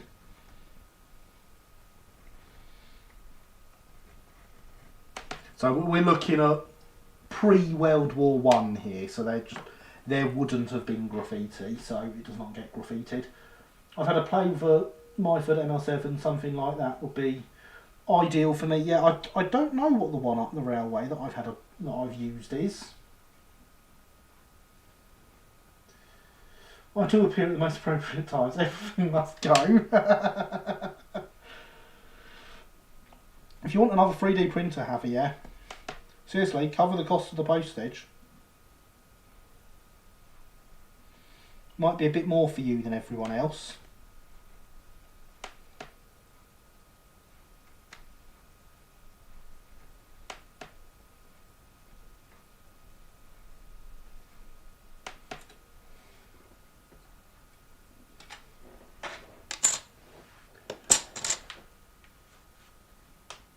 So what train do you have that is most modern? I don't have modern trains. All my modelling is pre-World War One. Well, my narrow gauge is during World War One, but that's the latest, and that's like 1916, 15, one of the two. So I don't have anything modern. Well, that I use. I have things like I have a couple of Class 33s in boxes, but they only see the light of day for entertaining other people. I have Tornado as well. I meant most modern thing your newest even that'd be the Bachmann at Brighton Atlantics would be my most modern purchases. There's my 2 9s. We should get the 5 and the 3 out as well, shouldn't we? To save doing it again in a second. Tornado is newer than Class 33. It is. Good evening, Digger Evans. How are you? I hope you are well. Who is entertained by your Class 33s? The children of the Uckfield College Model Railway Club, because it's sound fitted and goes on their layout when we are at the same shows. I'd love to home another printer at the moment, though I'm afraid I have use for another FDM printer, maybe if I do bigger projects. Proof class, this makes sense. Yeah, see, it's. And as far as I'm aware, all the kids I know the kids enjoy the Loco. Whenever we go to a show where I'm going to be, and the kids have got their layout there, I bring along my sound fitted 33 and my sound fitted Tornado, and let them have them for the weekend. And they always go down well. Good evening, I'm well, thank you. Excellent, glad to hear it.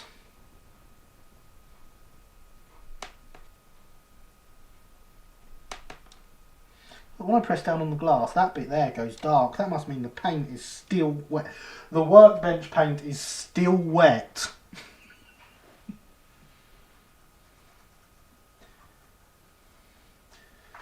I believe that I've most likely driven your 33 then. I am very sure you have driven my 33 and my Tornado when you took the layout to Uckfield Show.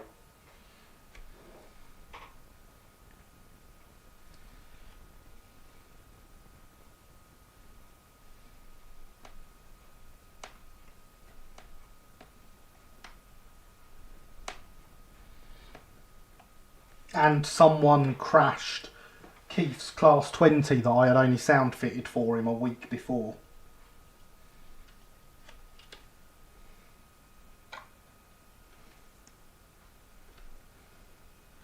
I have a 33 despite it being a century too modern for me. Yeah. I actually have two 33s, but we don't talk about the second one. 1860 workbench paint still wet. Goodness, I expect that mauve paint wouldn't still be wet. Yeah. Yes, James, yes, I'm sure. Craven period, now there's a period of unusualness. Come to think of it, I might have a go, Yarrick. Catch me later on Discord with its specs. Okay. I'll have to look up its specs, but okay. Why don't we talk about the second 33? Because we don't. We do not talk about the second 33 or the livery that it's in.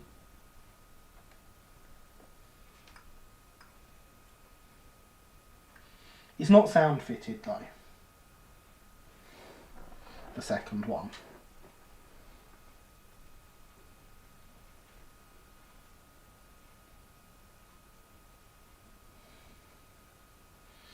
Indeed, it wasn't a good time to come back from looking around the exhibition. Yeah, I can imagine. Why not? Marsh Umber? No, it's not Marsh Umber. Talks about the second 33. Never likes talking about his secret favourite livery. He's very shy about it. It is not my favourite livery, Alex. It is definitely not my favourite livery. Great Western, no. IUG, also no. It is at least in a livery that the 33s wore at some point in their...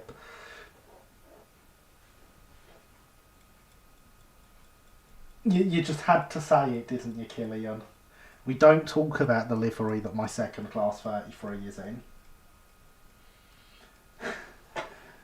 But it is, the more you protest, the more you prove it. No. The only reason I have it is because it was cheap. And I got it with the intention of repainting it into BR green. I then ended up buying a BR green one, which was sound fitted, for about the same price I paid for the first one. Nothing wrong with a little toothpaste. There is. If I wanted to model NSE, I would just pour some Aquafresh over my layout.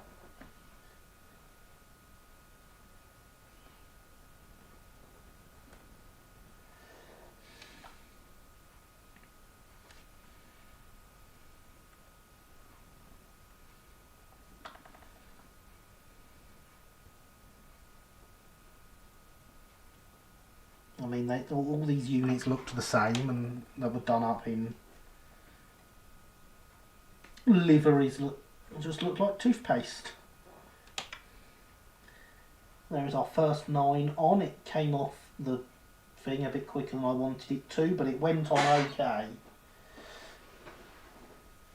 Yeah, it was cheap, blah blah. It was. My first sight, as we'll never tell. It's actually, it would be a lie to say it's still in that livery, because it did start getting the livery stripped off of it. So whilst it's not had a very good job of having it stripped off of it, because it was a project from back when I had diesels,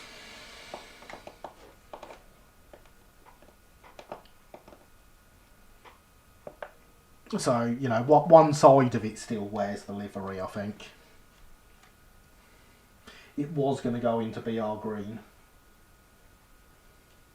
I'd like to see, NSE great, one of the best centralisation liveries. I had to put up with NSE as my local operator when I was little, and there is no way I can like anything about it. Have you ever built a diesel operated miniature? No.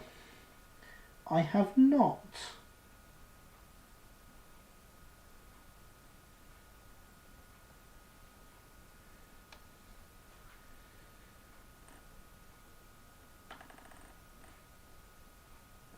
I only started building stuff when my modelling moved back in time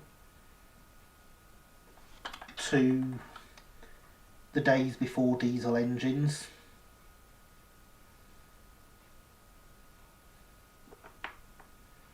And there is our second 9. That also came off too early. I'm leaving them in the water too long.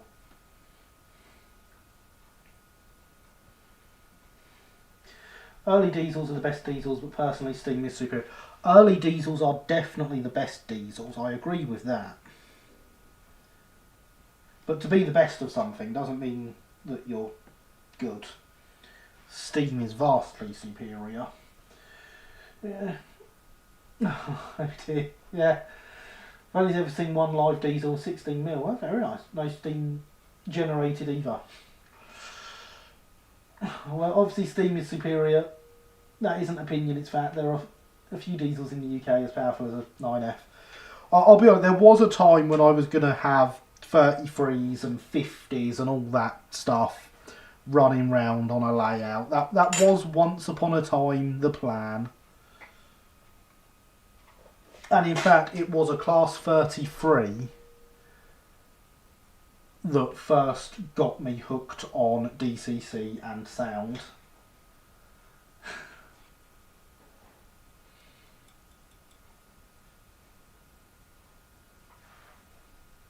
Yes, Brush Type 2, lovely. Falcon, wonderful. Falcon I know, Brush Type 2 I don't off the top of my head. Although I prefer early diesels, I know them better by their tops names than I do their early names. Canada, they have tons of them. Ah, interesting. So, these days, a few solar power miniatures. Oh, interesting. Oh, Class 31. Okay, I also have 2 Class 31s in BR Green. So, yeah. These are things that do not get... In fact, the Class 31s have never run in my ownership. Never mind anymore. But yes, I do know what they are, and I do have some, so there's that.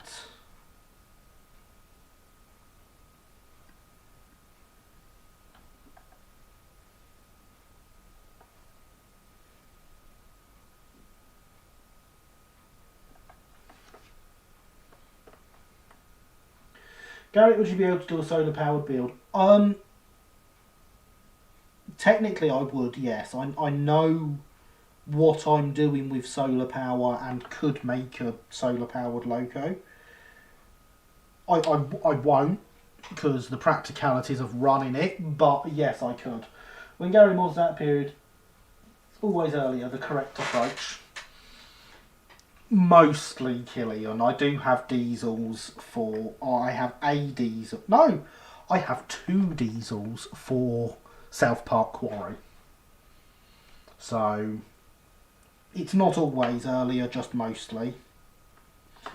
South Park Quarry is designed to be any era once it's built, so that I can cater to whatever needs catering to make it a versatile exhibition layout with child-friendly operation so kids can come and play with it. The lack of adequate daylight in the Northern Hemisphere makes solar less feasible. Exactly. I have, with my work in the past, done a lot of solar-powered stuff, though. So I'm very familiar with how solar-powered stuff works, and I could easily make a loco work with it. Friend who runs solar power around his backyard all summer long. It's massive. That sounds excellent. I unfortunately do not have a big enough garden for running stuff around it. Well, I'll put up 6 diesels for 1 lion. I think the number of diesels I own is still in single digits, and I do have one Lion, so there we go. Early diesels are splendid. My earlier London Underground layout plan involving the widened lines would possibly have involved early diesels. Interesting. Very interesting indeed, James. I do like hearing plans, especially interesting plans. Proof of solar power. Solar power is good. I agree, James, very splendid. The Deltic is wonderful. I do not have a Deltic. There we go. You found a diesel I don't have.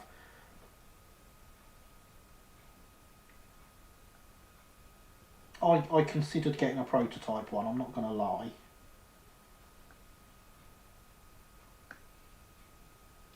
But I do not and have never owned a Deltic. Well, that's awkward. The 5 is laying on the bottom here.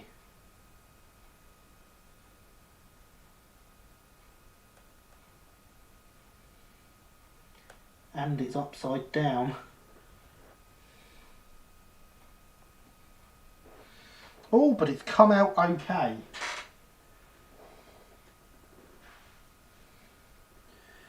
Well, there's the donation link, everybody. Remember, £10 for that will get you a B12 body and tender. I recall your white light. The prototype Deltic. My father worked on that when he was an apprentice. That is interesting. Well, the alternator. I mean, Ceresidens is a nice beast. Ceresidens is a nice beast. That is something I, again, did consider getting, and I regret not getting those when they were released by whoever released them.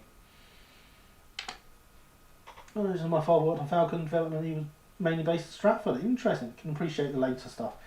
Yes, interesting era indeed, very interesting era. Wide Lines played host some very interesting stock over the years. One of my stations that I'm going to be building, Stonegate, is terminus and mainline connection, which means I can run my mainline locomotives pre-preservation. Excellent, that's a good idea, Heritage Railway Productions. I have always wanted to, since mapping out the branch line that is the Oak Hill branch, I've always wanted to model a section of all of it, including the mainline junction, so that I can run bigger stuff.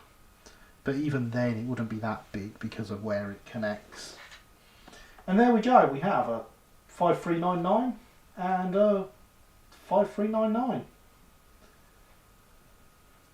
Nothing beats the 80s for music and locomotives. I mean, it's a good era for music. Maybe the 60s. Oh, well, are we talking the 1860s? Because that does have the best locomotives. Hang on. It's got to be one of them up here.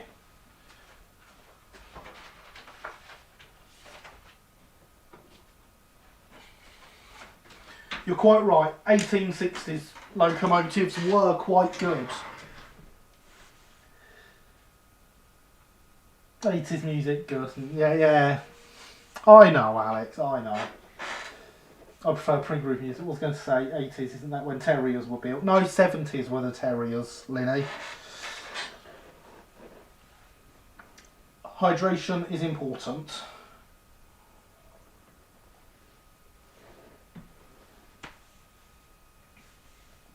And just to prove that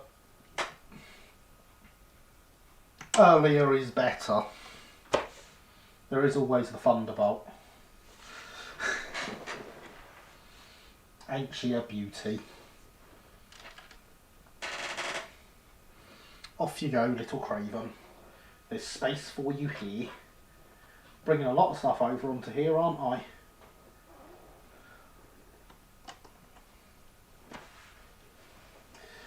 First steam project was a break, current is a break, everything else in between goes in between, strangely appropriate. It is rather, isn't it? I meant 1980s. Yeah, we knew what you meant. I thought some of them, it was like, I'm not sure they were. The first ones did roll out in 1870. Well, they were designed 1870. Fenchurch is 1872.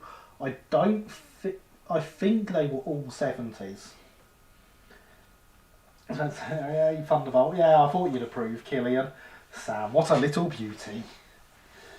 So have slightly open concept or something. They do. I mean, I've got locos with open. Even my closed cab, they have all the full cab detail in them, and cruise. Hello, you silly humans. Hello, Hardy Hat. How are you?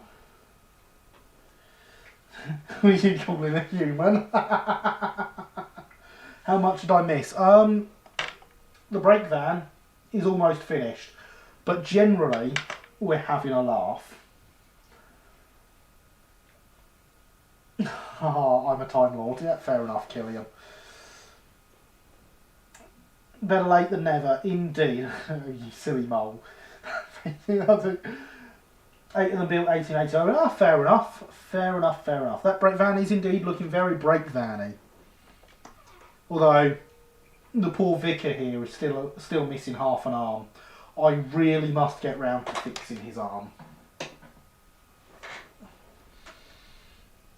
Poor vicar.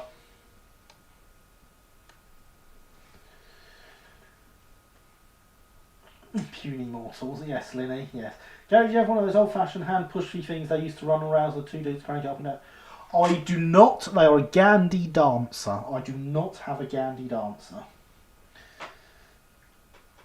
So cool, it would. Bachmann made one. I would like one. Unfortunately, I've not got one. Drop me off in the 1970s. I want to invest in Apple. Good idea. I don't know what they're called, but Gandhi dancer is the US term. What is Gary calling it? Gandhi dancer? Oh, I never heard. I never said the navigation circuit functions. Well, I've always known them by the US term because that's where I know them being used. So a handcart in the US. Fair enough. Okay, I've known them as Gandhi dancer because that's what Bachmann call their model. How's that? Right then.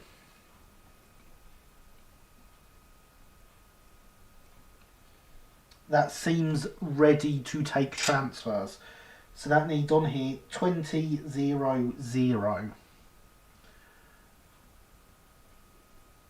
That's going to be fun. Should get a Gandhi dance, Gary. That would be an interesting piece, I think. I would love to get one. I would absolutely love to get one. But every time I've seen one for sale was either a period where they were really expensive or a period where I've had other stuff that's more important that I need to buy.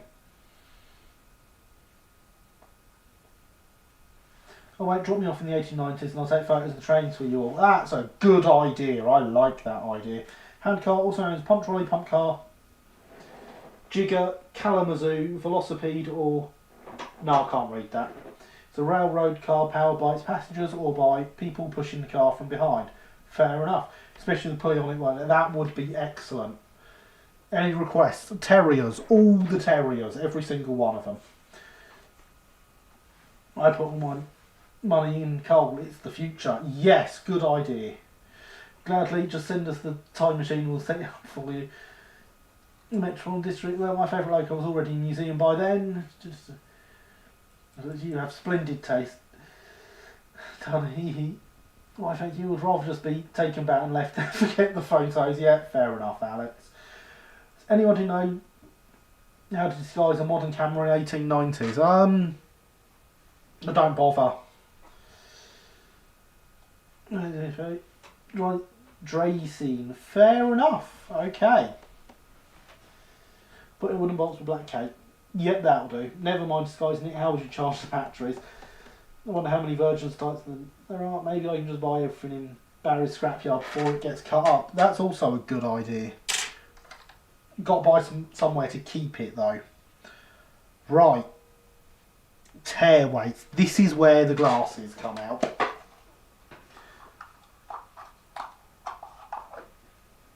Buy me a terrier. I'll find it a home. Many, many variants. Some with hand pumps, some with bicycle pedals. Oh, interesting. Over here in Zavataland, it is Jacey. Fair enough, and that's the closest I'm doing to a German accent ever. getting pictures from the 1890s. Can you get some rolling stock interior and formation pictures? That's a good idea. Did Gams Dance ever exist in the UK or Euro? Yes. That's what's lacking. Take pictures. Everyone takes pictures of locomotives. That's a good point.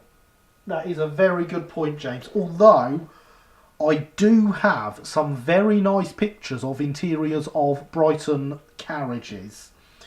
Pullmans, saloons, regular carriages, and the petrol rail motors. These are things you should all remind me about sometimes so that I put them on Discord. I'm talking very high res as well. Velocity is what I call them, not to be confused with the LNWR loco. Okay, I'll invest in Rockefeller oil in the 1800s, buy a huge bunch of land here in America, buy every train I can find and just store them here until the preservation movement gets going. Good idea. Approved carriage interior pictures. Yeah, excellent. They always have the Velocipede working on the SVR guard, so you can have a go on it. Oh, that's excellent. That is excellent. I've used one on bicycle type drive. Oh, cool. Cool indeed. Right, so we want these ones, which are slightly larger than the smallest ones. The smallest ones look way too small compared to the drawing, so I don't know what they would have been used on. And we're basically going to use all the O's that this set comes with now. Because it's 200020. Yes, that's a whole line of the zeros. One of many highlights of Edgerton along with the cake. Excellent. I did not know that, Alex. You make me want to come up there more and more. So this is staying there, so maybe I'm getting a real E2 extended side tanks, even if I have to steal one from Southampton. I wouldn't bother, they were a bit rubbish.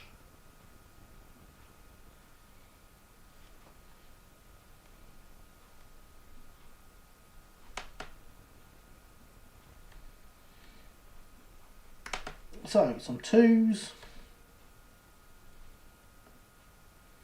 And lots of zeros.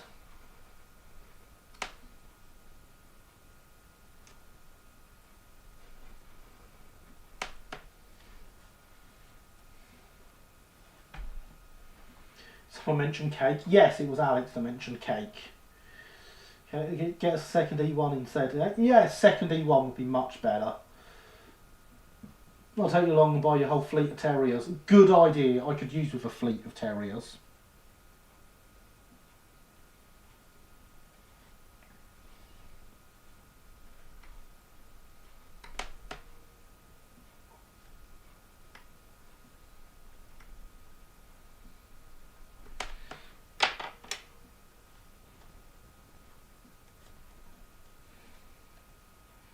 There's a 2. That's not quite cut well enough.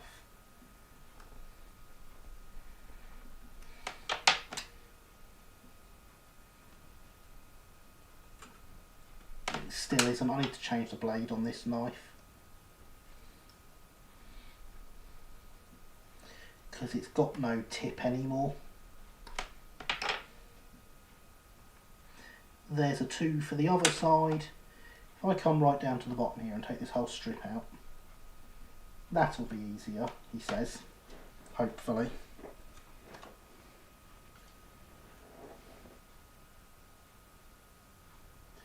When was the last time you snapped a piece? Oh, I break pieces all the time. I break stuff all the time. It's just, but pretty much everything is repairable in reality. Kind of want another Cali 812 so Donald and Douglas can live together IRL. Yeah, mate, fair enough. Trust me, there's no better place than here in terms of galas are on, the group that maintain open it are wonderful and cake is sublime, plus the trains working up Eardington Bank sound amazing. Excellent. Excellent indeed. You really are making me want to come up there, Alex. This is a problem at the moment because we live post-apocalypse now, where we can't go out because the apocalypse happened.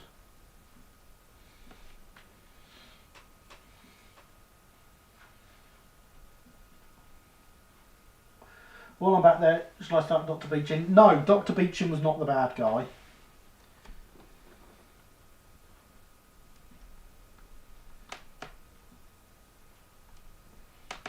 Dr. Beecham was a man hired to do a job, and he did it to the best of his ability as a businessman. The corrupt Minister for Transport, on the other hand, yes, destroy him. Dr. Beecham wasn't the problem. Unfortunately, people don't look into history. Exactly, Alex. Beecham was not the bad guy.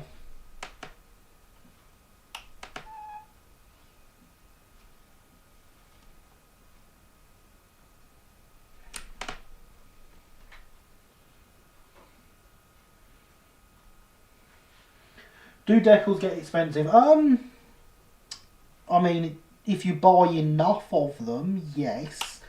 But you get a fair few wagons and stuff out of most sheets.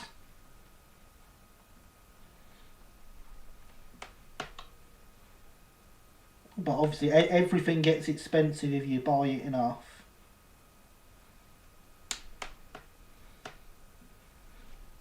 And there we go, that is all those cut.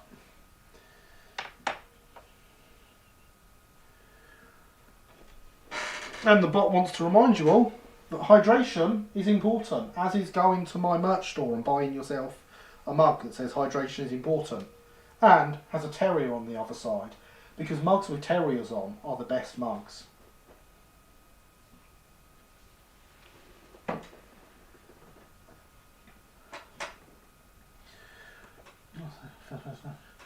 So just Dr. Beecham not being the bad guy was my final project when I did my railway history post-grad. And a very good subject indeed. Okay, which is past, and this is what happens when the state is allowed to control the railways. Corruption and abuse of power. I'm gonna be honest, we're getting a bit too far into politics, especially with comments I want to make now about the government and controlling things. So let's leave that one there. He was hired to close down the lines, didn't make a profit, and he did, exactly. Ernst Marsples was a canny git, and he did the closing and used Beecham as a well-paid scapegoat. Perfect, exactly. I heard Beecham was on a higher salary than the PM. His history's paid a huge salary. Yeah, he was. He earned stupid amounts of money.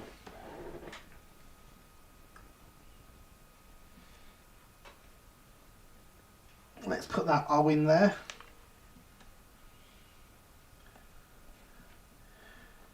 Favourite train movies? Just gonna bring this back out for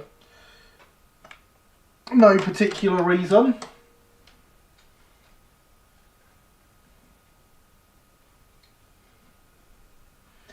Gary, do you keep anything to display cases, or how do you store items? I have a 12-foot long layout, 6 foot behind me. It lives on there.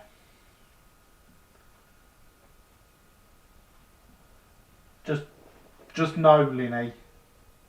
No. Not even allowed as a joke.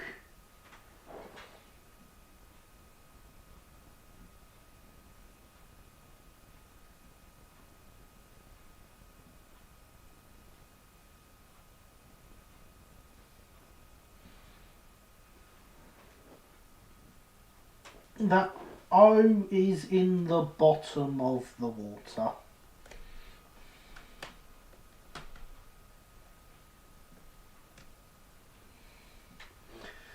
Let's see if we can get this out. I like the track from 1964. I'm honestly not sure I know that one. Do you recommend or disagree using shoebox store items? As long as you do it well, and don't just throw everything in there in ways it's going to get damaged, then I see no reason not to use them. Beecham was scapegoated immediately. He was indeed. Emperor of the North is good too. Sparkle.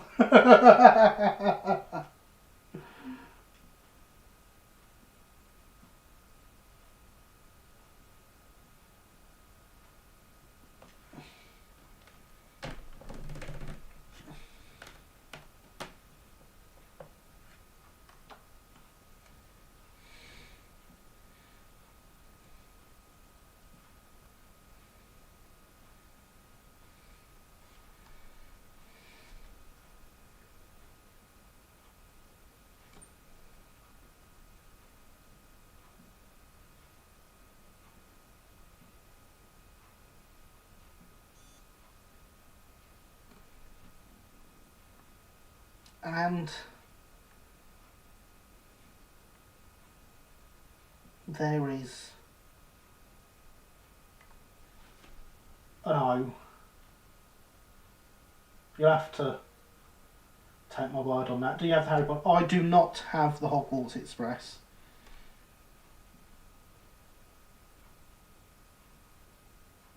It's a straight O now, rather than being on its side. Again, you'll have to take my word on that.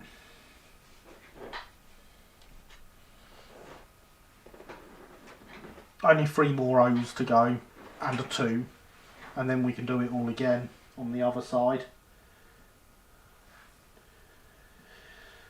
Thomas and the Metro Railroad is better than the Audrey Books. Changed my mind. Anyone that believes that, I'm not going to bother changing their mind. Blasphemous waits for firing squad. My fan hammer is ready. Each their own. Why no Hogwarts Express? It's in your era. No, it's not.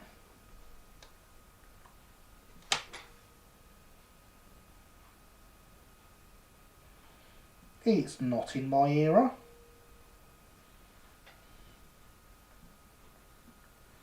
I model much earlier than big ugly engines like that.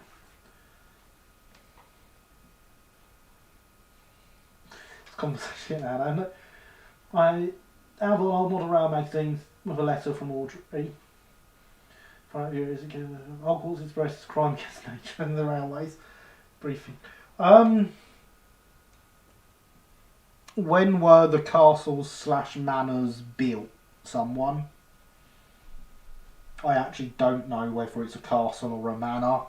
I think it's a manor and it's called Hogwarts Castle. Oh, it's a hall, is it? Okay. See, that's how little I know. That was from 1920s somewhere. Hall, of course it is, it's Alton Hall, yeah. Either way, 1920s is a good 10 years-ish out of my era. My main modelling era is all pre-World War One. My exhibition layout is 1912.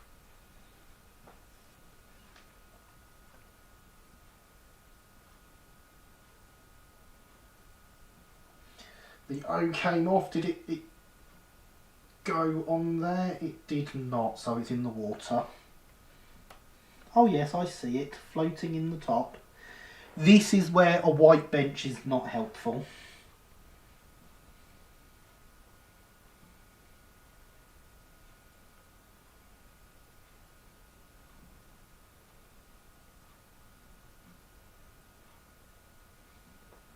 Did I get it? I did not.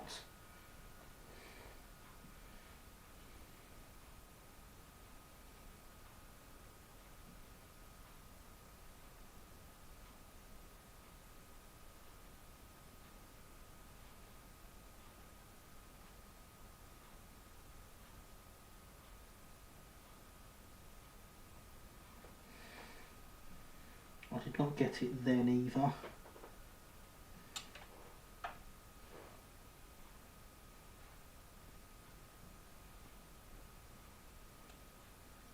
But now I have lost it. That's a shame. I can see its shadow, but I can't see it. Oh well.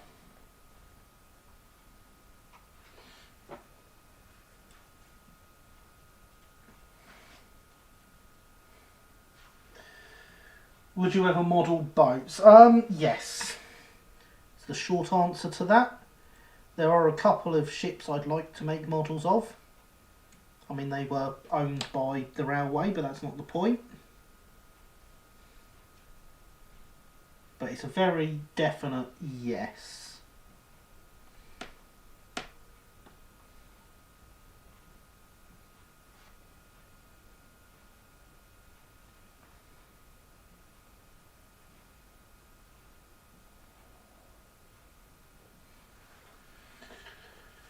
Lexi, Hogwarts Express, forever ruining once marvellous Jacobite train. It is, isn't it? Yes, those layouts are more Mary Poppins than Harry Potter. Yes, they are. You are quite right. Anyone here ever done a driver experience? I have driven a P-class. I was on still a Model 7 tug, nightmare. What do you mean by driver experience? You pay money to drive trains. Ah, I didn't pay money to drive the P-class.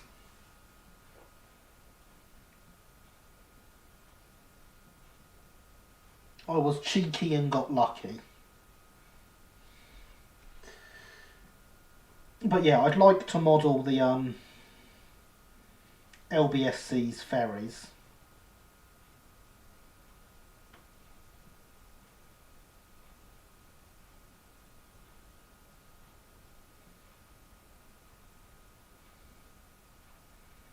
And there's a lifeboat or two I'd like to make models of.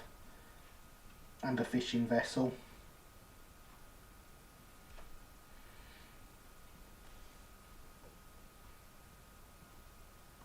So it's a very definite yes on the would I model boats front.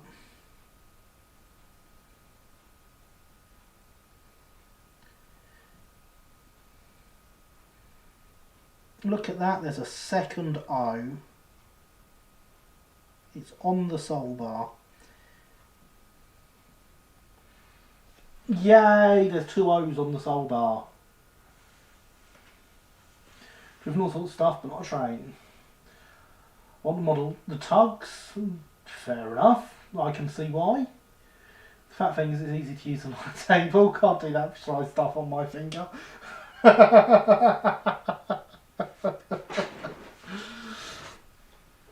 Good use for once the telephone's back in service, I fully intend to do a driver experience on it. That would be awesome, Alex. So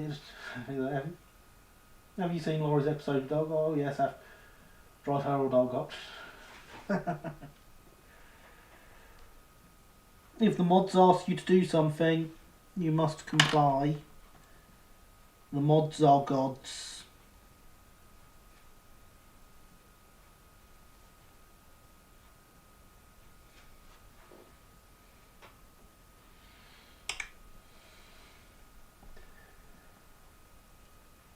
You haven't driven Douglas, then? I have not. Back, I'm going to have to go to bed though. Great streams always. Good night, Simon. Thank you for coming back.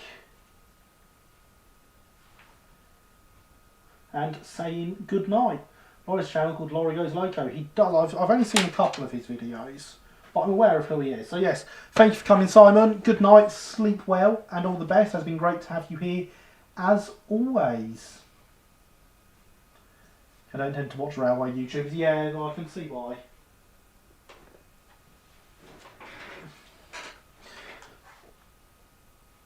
Laurie Culvert's character, yes. Might check that out. Yeah, his videos are quite good, Alex. I've only seen a couple of them, but they are good.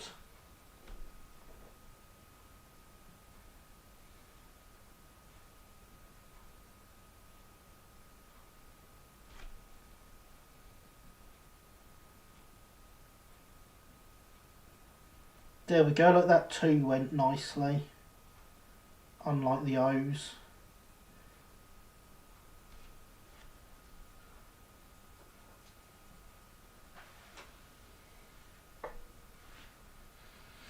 So just engine prep and everything, it's normal black hat, fair French, shoes oil points, telephone now got pull out regulators, I have to bid you all farewell, my friends. Fatigue has gripped me, good night, I'll take care of it. Okay, thank you for coming by. Digger, it has been great to see you here. I enjoyed the banter about the diesels earlier. I hope you did too. Good night. Sleep well.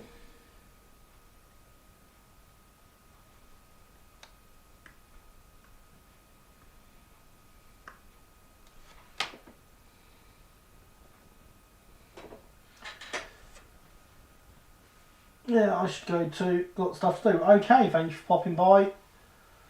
Hardy Hat, it has been great to have you here. Good night, all that jazz. I hope to see you next time.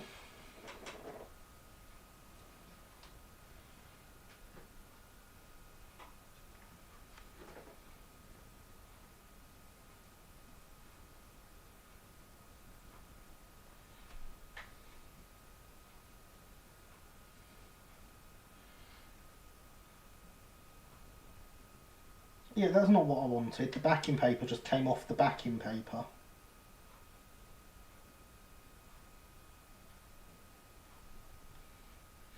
But yeah, so as I was saying earlier, I did not pay to drive Bluebell. I was cheeky and got lucky. Bluebell was actually the service loco for the day.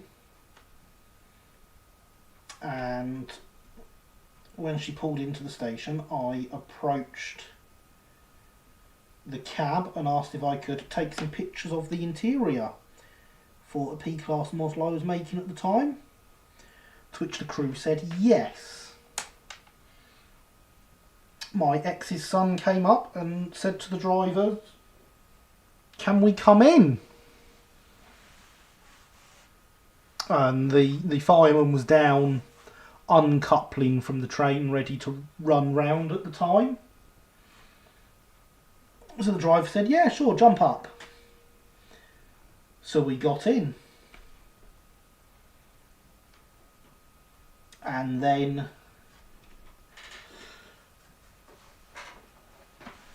he said, "Right, there's going to be a slight jolt. I just need to reverse back off the train." So I asked if I could, and he said yes, and showed me what to do. Didn't drive it far, obviously, but I did drive it. Seems to be the new fashion. I'll say goodnight to. Lots to do tomorrow. Sorry, later today. It's my son's birthday. He'll be 9. Good night, Paderborn. Thank you for coming. I hope your son has a fantastic birthday and enjoys the cakes you've made. Sleep well. Always helpful to have a kid along for cab rides. It is indeed. The stuff they get away with that as grown-ups we never would. That's the 2. I do not want the 2 just yet.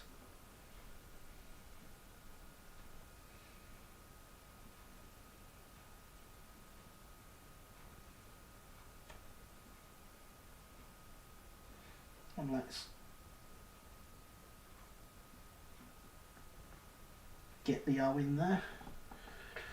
When I went to Tafflin in 2018, which was the first time I'd been in about 20 years, I was over the moon to find the train that was Dolgok with the 1860s coaches. Couldn't be better. Oh, very nice, Alex. Very nice indeed. Still never been to Tafflin. I really want to. As do I. But, you know, I Wales and me have not met very much. Yeah, let's hope Douglas and Coach Miss Vold and new carriages. Oh, I mean, that's still nice. You still got to go. I haven't. Evidently, if you check backwards on my channel, there are a lot of videos that I did from my from the day I drove Bluebell. I videoed almost the entire journey from Sheffield Park up to East Grinstead, run round, back down. We got off at Horsted Canes, and so I did some videos of Bluebell pulling away from there. I don't think I got any videos of Camelot, which took us back down to Sheffield Park later in the day though. But there's a lot of video of Bluebell on the channel.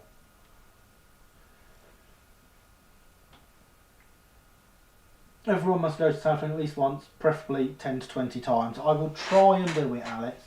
After COVID, we could all go some summer. That would be excellent, Killian. I would love that. I've never been to Wales despite learning the lingo. I mean, I've spent about 6 hours in Wales.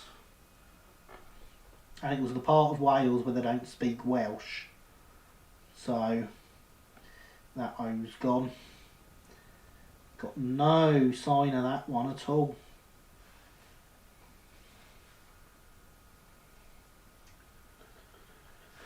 It's amazing how comfortable the 1860 coaches actually are for old narrow gauge stock. I see, standard gauge at least, I find the older stuff more comfortable than like post 60s stuff. My favourite cab experience is a Captain Baxter When I was in the cab of the Q1 at Horsted Canes, another train passed by. I believe it was the Q class. Oh, very nice indeed. Yeah, I found Carrickfergus was actually more comfortable than the Glyn Valley Tramway first class. Indeed, oh, interesting. Wales is lovely. I hear that a lot, James. It's mad. Wales is just superb. I will, at least for the time being, have to take your words on that. Which letter are you number are you turnover? No, you're still upside down. You are an O. An O is what I want. Get in the water. Not even going to let you go. Come back out the water. Have a quick dry.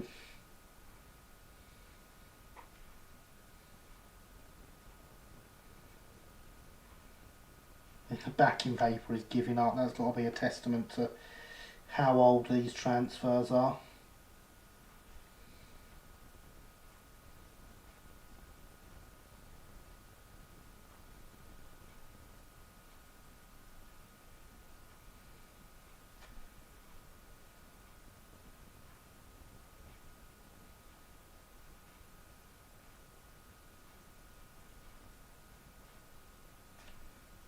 There we go, you're off the sheet. Don't fold up on me.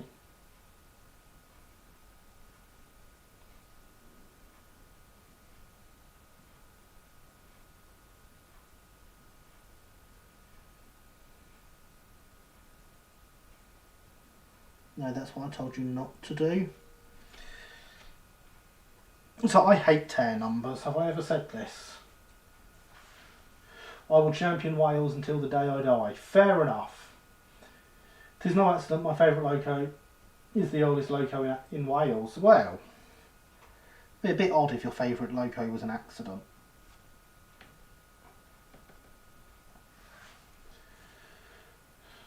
The only four-wheel coach I've ever been on was one of the open coaches at the Tower of Flynn. I've been on the ones on the Isle of Wight and the ones on the Bluebell, actually. I've been on a four-wheeler there, I'm sure. Probably wasn't a four-wheeler, but there we go. Jordan's favorite fire queen, are your scores? Oh god, his top 10 numbers are. Yeah, they are. I think Dole got to Dale gear. Must be copied off hers. Yeah, they've got the same, haven't they? That is something I do know.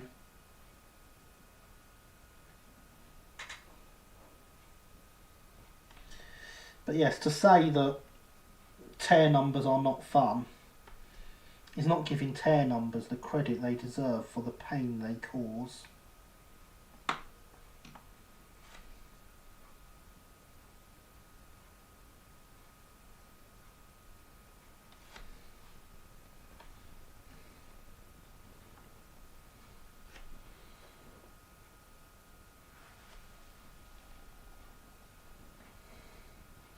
Done a two-wheeled carriage more often than bogey stock.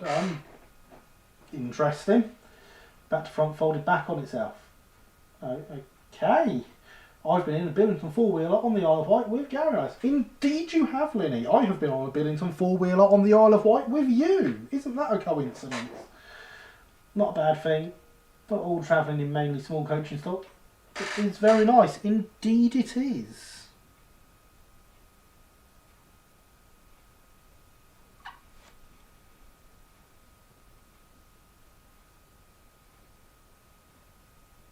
Yeah, now I've destroyed that too, trying to get it into the right place. That's a shame. We've got 25 minutes left for me to get this right. That one's okay, that one I can live with.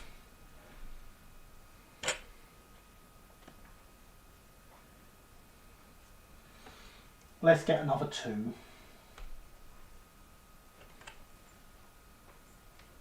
Sadly, almost no standard gauge, non-bogey stock up my way. That is a shame, Alex.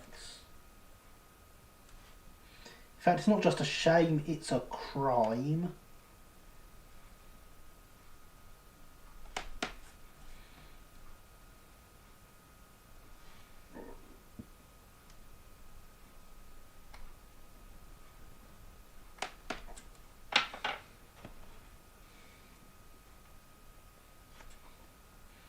Right, there's a 2. Now we need 3 more O's. All my local preserved lines are larger lines that rely on bogey stock. No, they just need more four-wheelers. You don't need bogies, you just need lots of four-wheelers.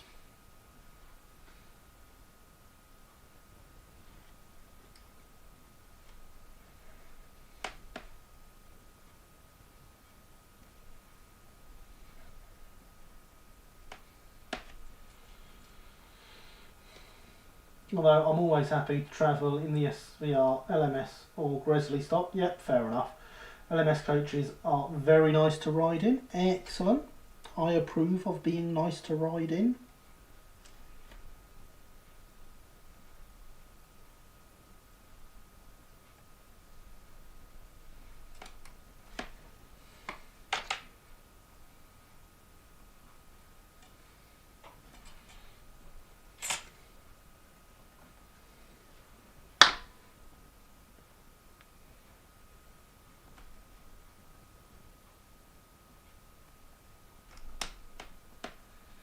There's no.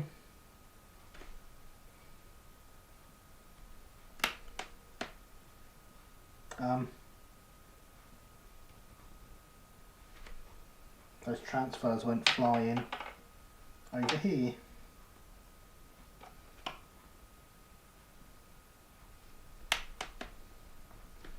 There's an O.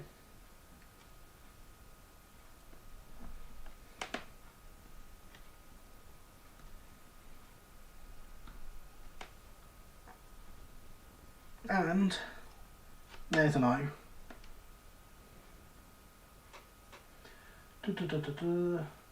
Does anyone know anything about the Hornby Hush Hush release date, etc.? End of the year, New Year's. So I know it's from Mark 1 once, very comfortable. At the end, I just want to make sure I got the date right. Address, as well. I have travelled in Mark 1s. I am not a fan.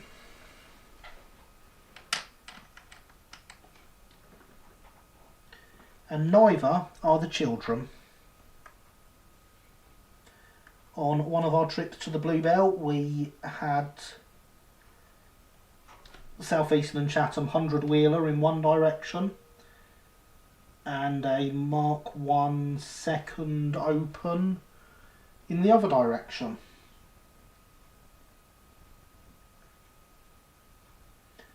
The children did not like the Mark 1.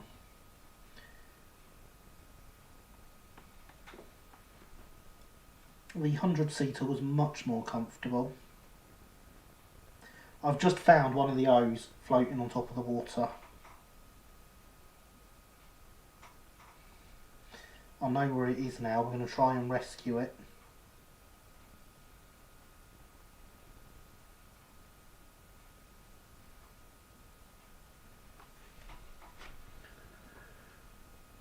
I would take any of the SVR, GWR, LMS, LER sets out any day over the Mark 1s. Yeah, my impression is always that the earlier stuff is much nicer than the Mark 1 stock. Right, I can see that O. See if we can get it on the knife and then take it off the knife with the tweezers.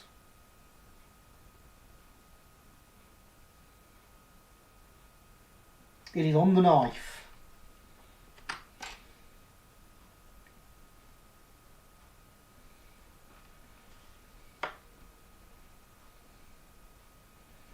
It's a daring rescue operation to save a transfer.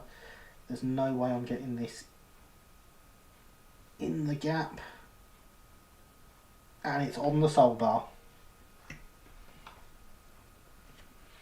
Given the choice between Mark 1 and vintage stock, the choice is obvious, but I still rather Mark 1 to modern stock. I mean, modern stock has central heating, air conditioning even. It's not all bad.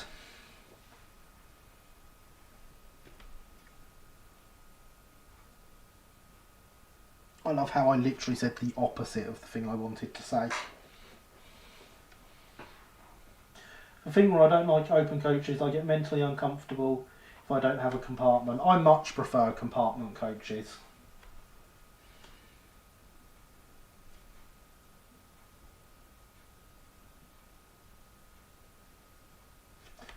I can certainly see why you would be uncomfortable with opens. And there is a link to the Facebook page. I didn't consider the figure point. My one time in a Mark 1 was in high summer. See, then you want the air conditioning that the modern ones have, although also the fact you can open the windows in a Mark 1 is nice. I will give it that. Being said, I can't imagine the Bluebell fitting a wheelchair lift into a Stroudley carriage. Why not? I believe you'll find they very much intend on doing something similar.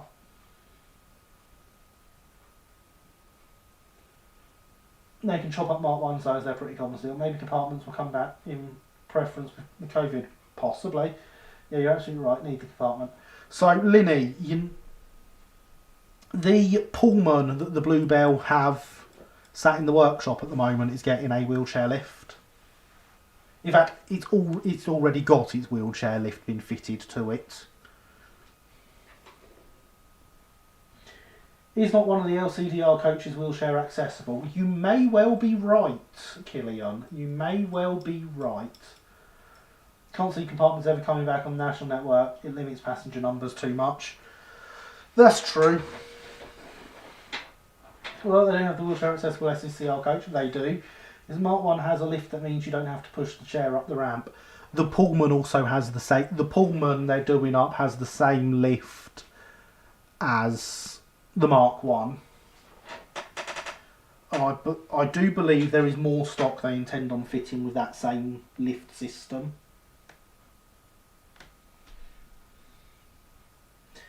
They were indeed very accommodating, weren't they? LCDR Wheelchair Saloon uses a ramp. Oh, okay. Lift fitted Pullman is exciting. I thought you might like that, yes.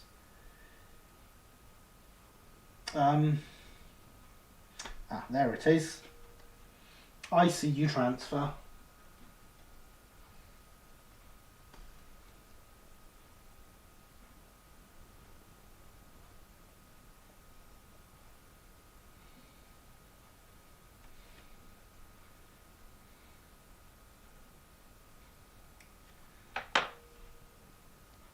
That's turned it around the way I want it at least.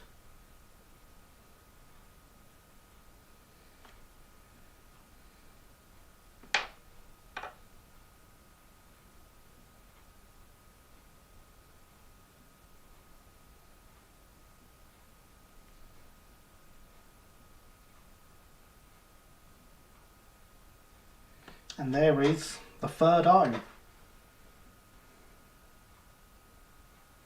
Maybe necessarily rather. Is it news? Yes, it is.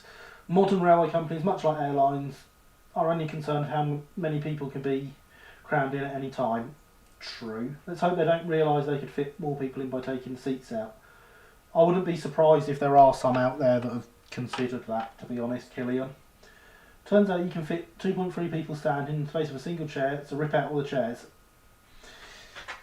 As I say, it wouldn't surprise me if these things happened. You're an O, you're a 2.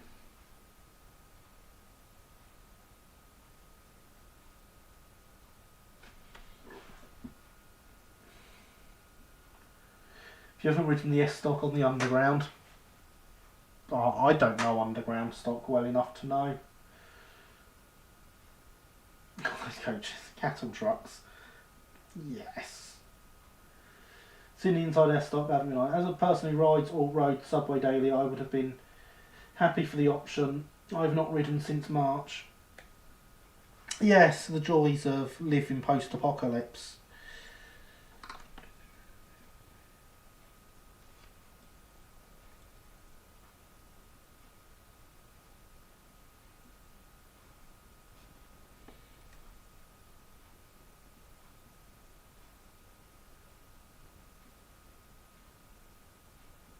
There we go, the 2 is on.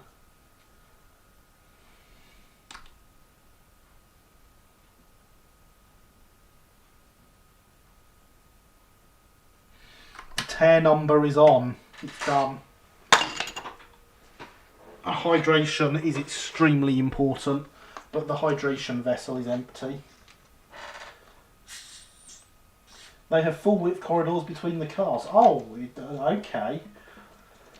Wouldn't recognise it and saw it. It's entirely possible to have mostly longitudinal seating. I mean, isn't that normal for underground stock? The only time I can remember riding any stock with a compartment is the last time I went to the Bluebell in October. I've had compartments on the Bluebell most times I've been. Yes, stock is slightly off-putting. You can see all the way down. It's like one long tube tray. Yeah. For a brief instant, the doors can close. Longitudinal seating does ring a bell though. I remember Metro Camel Builders plates. Oh, okay. Right. In goes the hydration to the hydration vessel. As I say, it's been hard keeping up with chat tonight, and I always enjoy when chat is like that.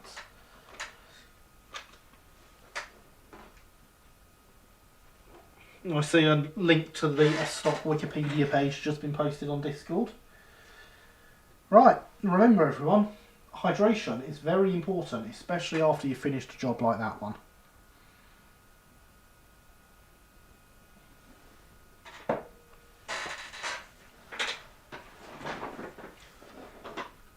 My eyes feel funny from wearing the glasses for so long. Not used to it. Most longitudinal seating is normal on other tube lines, but the Met had normal style seating for a long time. Oh, I did not know that. I always seem to go to Bluebell when they've only got Mark 1s or the bullied stock. Well, you should check in advance then. That's all I can say there. So they do put on the website what they're going to be running. It's because the Met had longer runs, was styled more like traditional coaching stock. Ah, fair enough. I like the S-Stock. Before the pandemic, I used to ride these very regularly indeed, multiple times per week. They are much more comfortable than the D-Stock or C-Stock that they replace. They have better suspension and even have air conditioning. I mean, better suspension and air conditioning does sound good. Not gonna lie. So if I clip this on here, it only actually goes one way. You have to put it on the right way or it doesn't go on.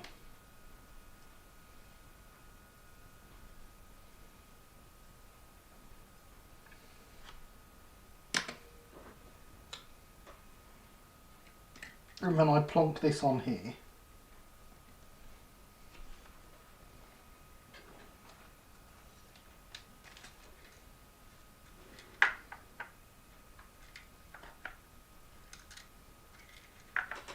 That's looking very brake van-y. Is it not? Obviously it's still got a few bits to do, like the buffers are currently body colour and they should not be. And the buffer beams should be black as well, so there's a couple of bits still to do. And we have 10 minutes. Let's pop the roof off.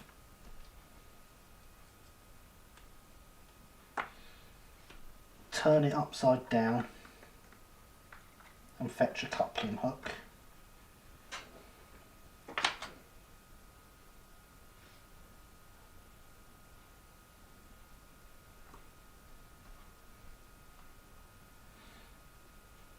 These coupling hooks are not going to be sprung.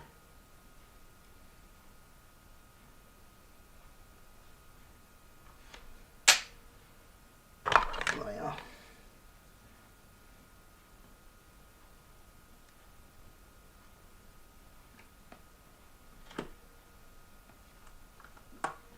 So I'm just going to fold the back of them round like that.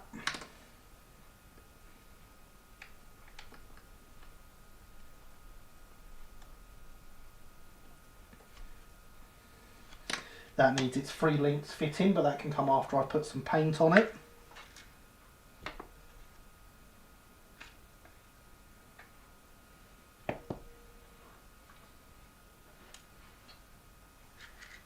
There's the buffers for the Engage Gladstone in the bottom of that as well. Still waiting for me to clean them up properly so they can be used. C-Stock will always have a place in my heart. Very nice, well timed. Indeed, Andy. It has come in very well timed, hasn't it? Excellent. Excellent. Looks like a break to me. Thank you, Killian. Looks excellent, dude. Break van is break van so far. Excellent. That's what I like to hear. If my break vans are break van-y, then I'm doing something right.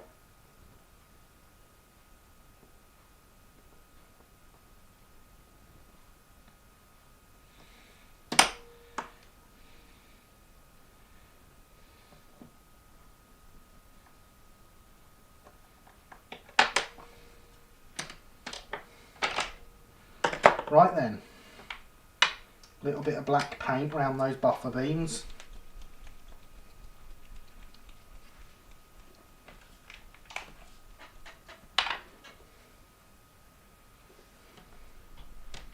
Blue tack before Alex shouts at me.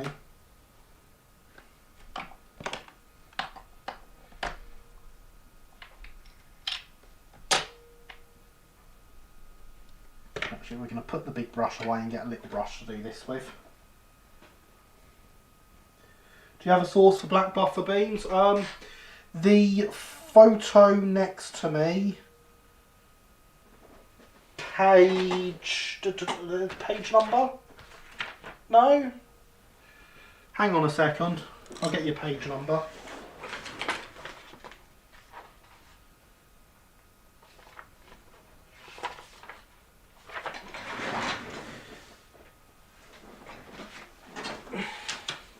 Just one page with a number so I can have a look. Come on.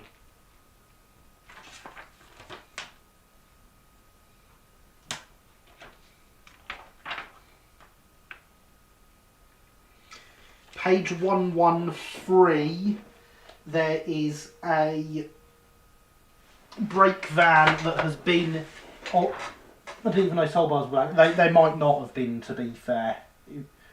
But, yeah, page 113 of the wagon book, there is a crashed brake van. To me, the soul bars and buffer beam look darker than the body.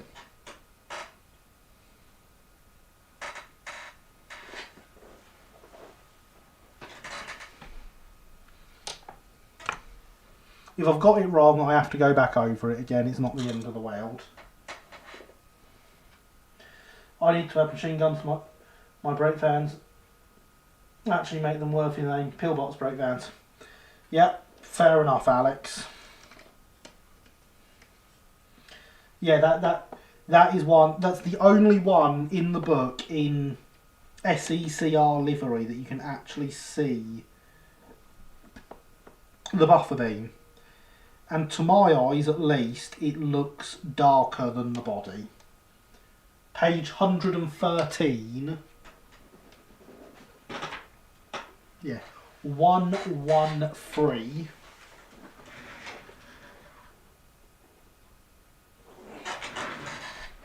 As I say, I could be wrong. I think the livery specification 900 brake van says black below the soul bars. Oh, okay. Maybe it does, but I've got a tear number on there now. And it's too late for me to read. If it's wrong, I'll repaint it. It's not the end of the world. I need to paint the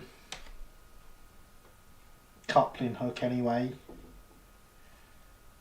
So I'll do that. Need to stick it as well.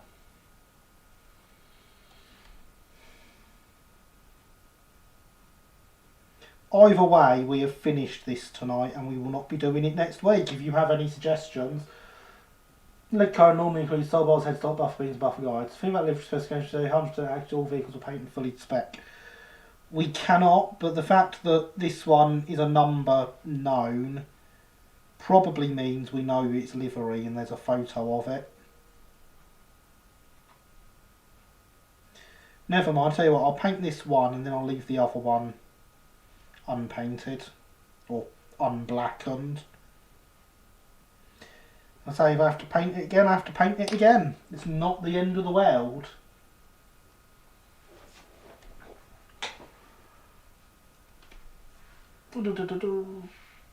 Remember to smash the like button, says the bot. Suggestion for next week, kitten/puppies. I intended on getting the puppies finished tonight, but obviously we didn't quite have enough time. Photo is quite hard to determine. I'm poring over it now. Fair enough. So that's the only one I can see in Chatham livery that shows the buffer beam well enough.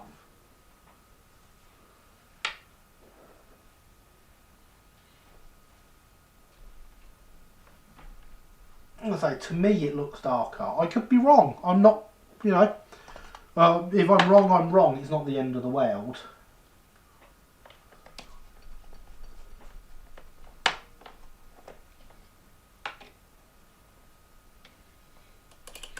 A repaint is not a hard bit of work.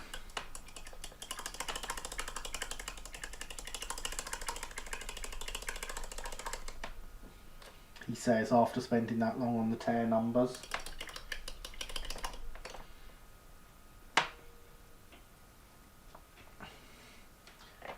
For now it all matches, that's what matters. But yeah, if you have suggestions for next week, you know where my Discord is. You can email me, gary@oakhillmodelrailway.co.uk. I check my email most days. No, getting the soul bar colour wrong isn't really terrible. I mean, there's worse things that have happened, exactly. So, here we are at about 5 seconds to midnight according to my watch. I'm just waiting to see if my laptop matches up with it. It's just ticked over on my watch, isn't it? There we go. Pop the roof on, of course, pop the roof on. There we are. I suppose I should also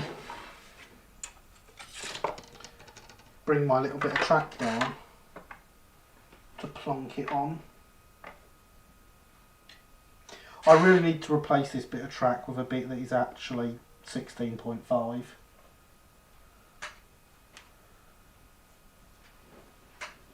I can't even see where my bit of card... Oh, there it is. My bit of card to make the back. We don't need that in with it.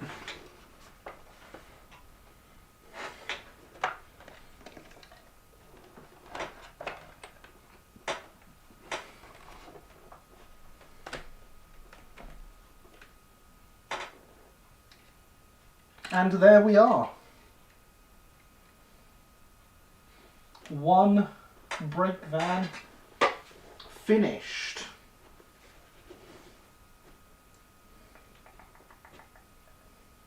Looks marvellous, dude. Top work. Thank you, Alex. Night and all. Been a pleasure. Thank you, Killian. Looks gorgeous, Gary. Thanks for streaming. Thank you for coming, Linny. Excellent stream as always. Lovely. Beautiful. Can we get a photo on the Discord? We can get a photo on the Discord. Brake vaniest brake van ever. I approve of brake vaniest brake van ever. I'm hoping the focus isn't as out as it looks on my TV right now, but it really is, isn't it?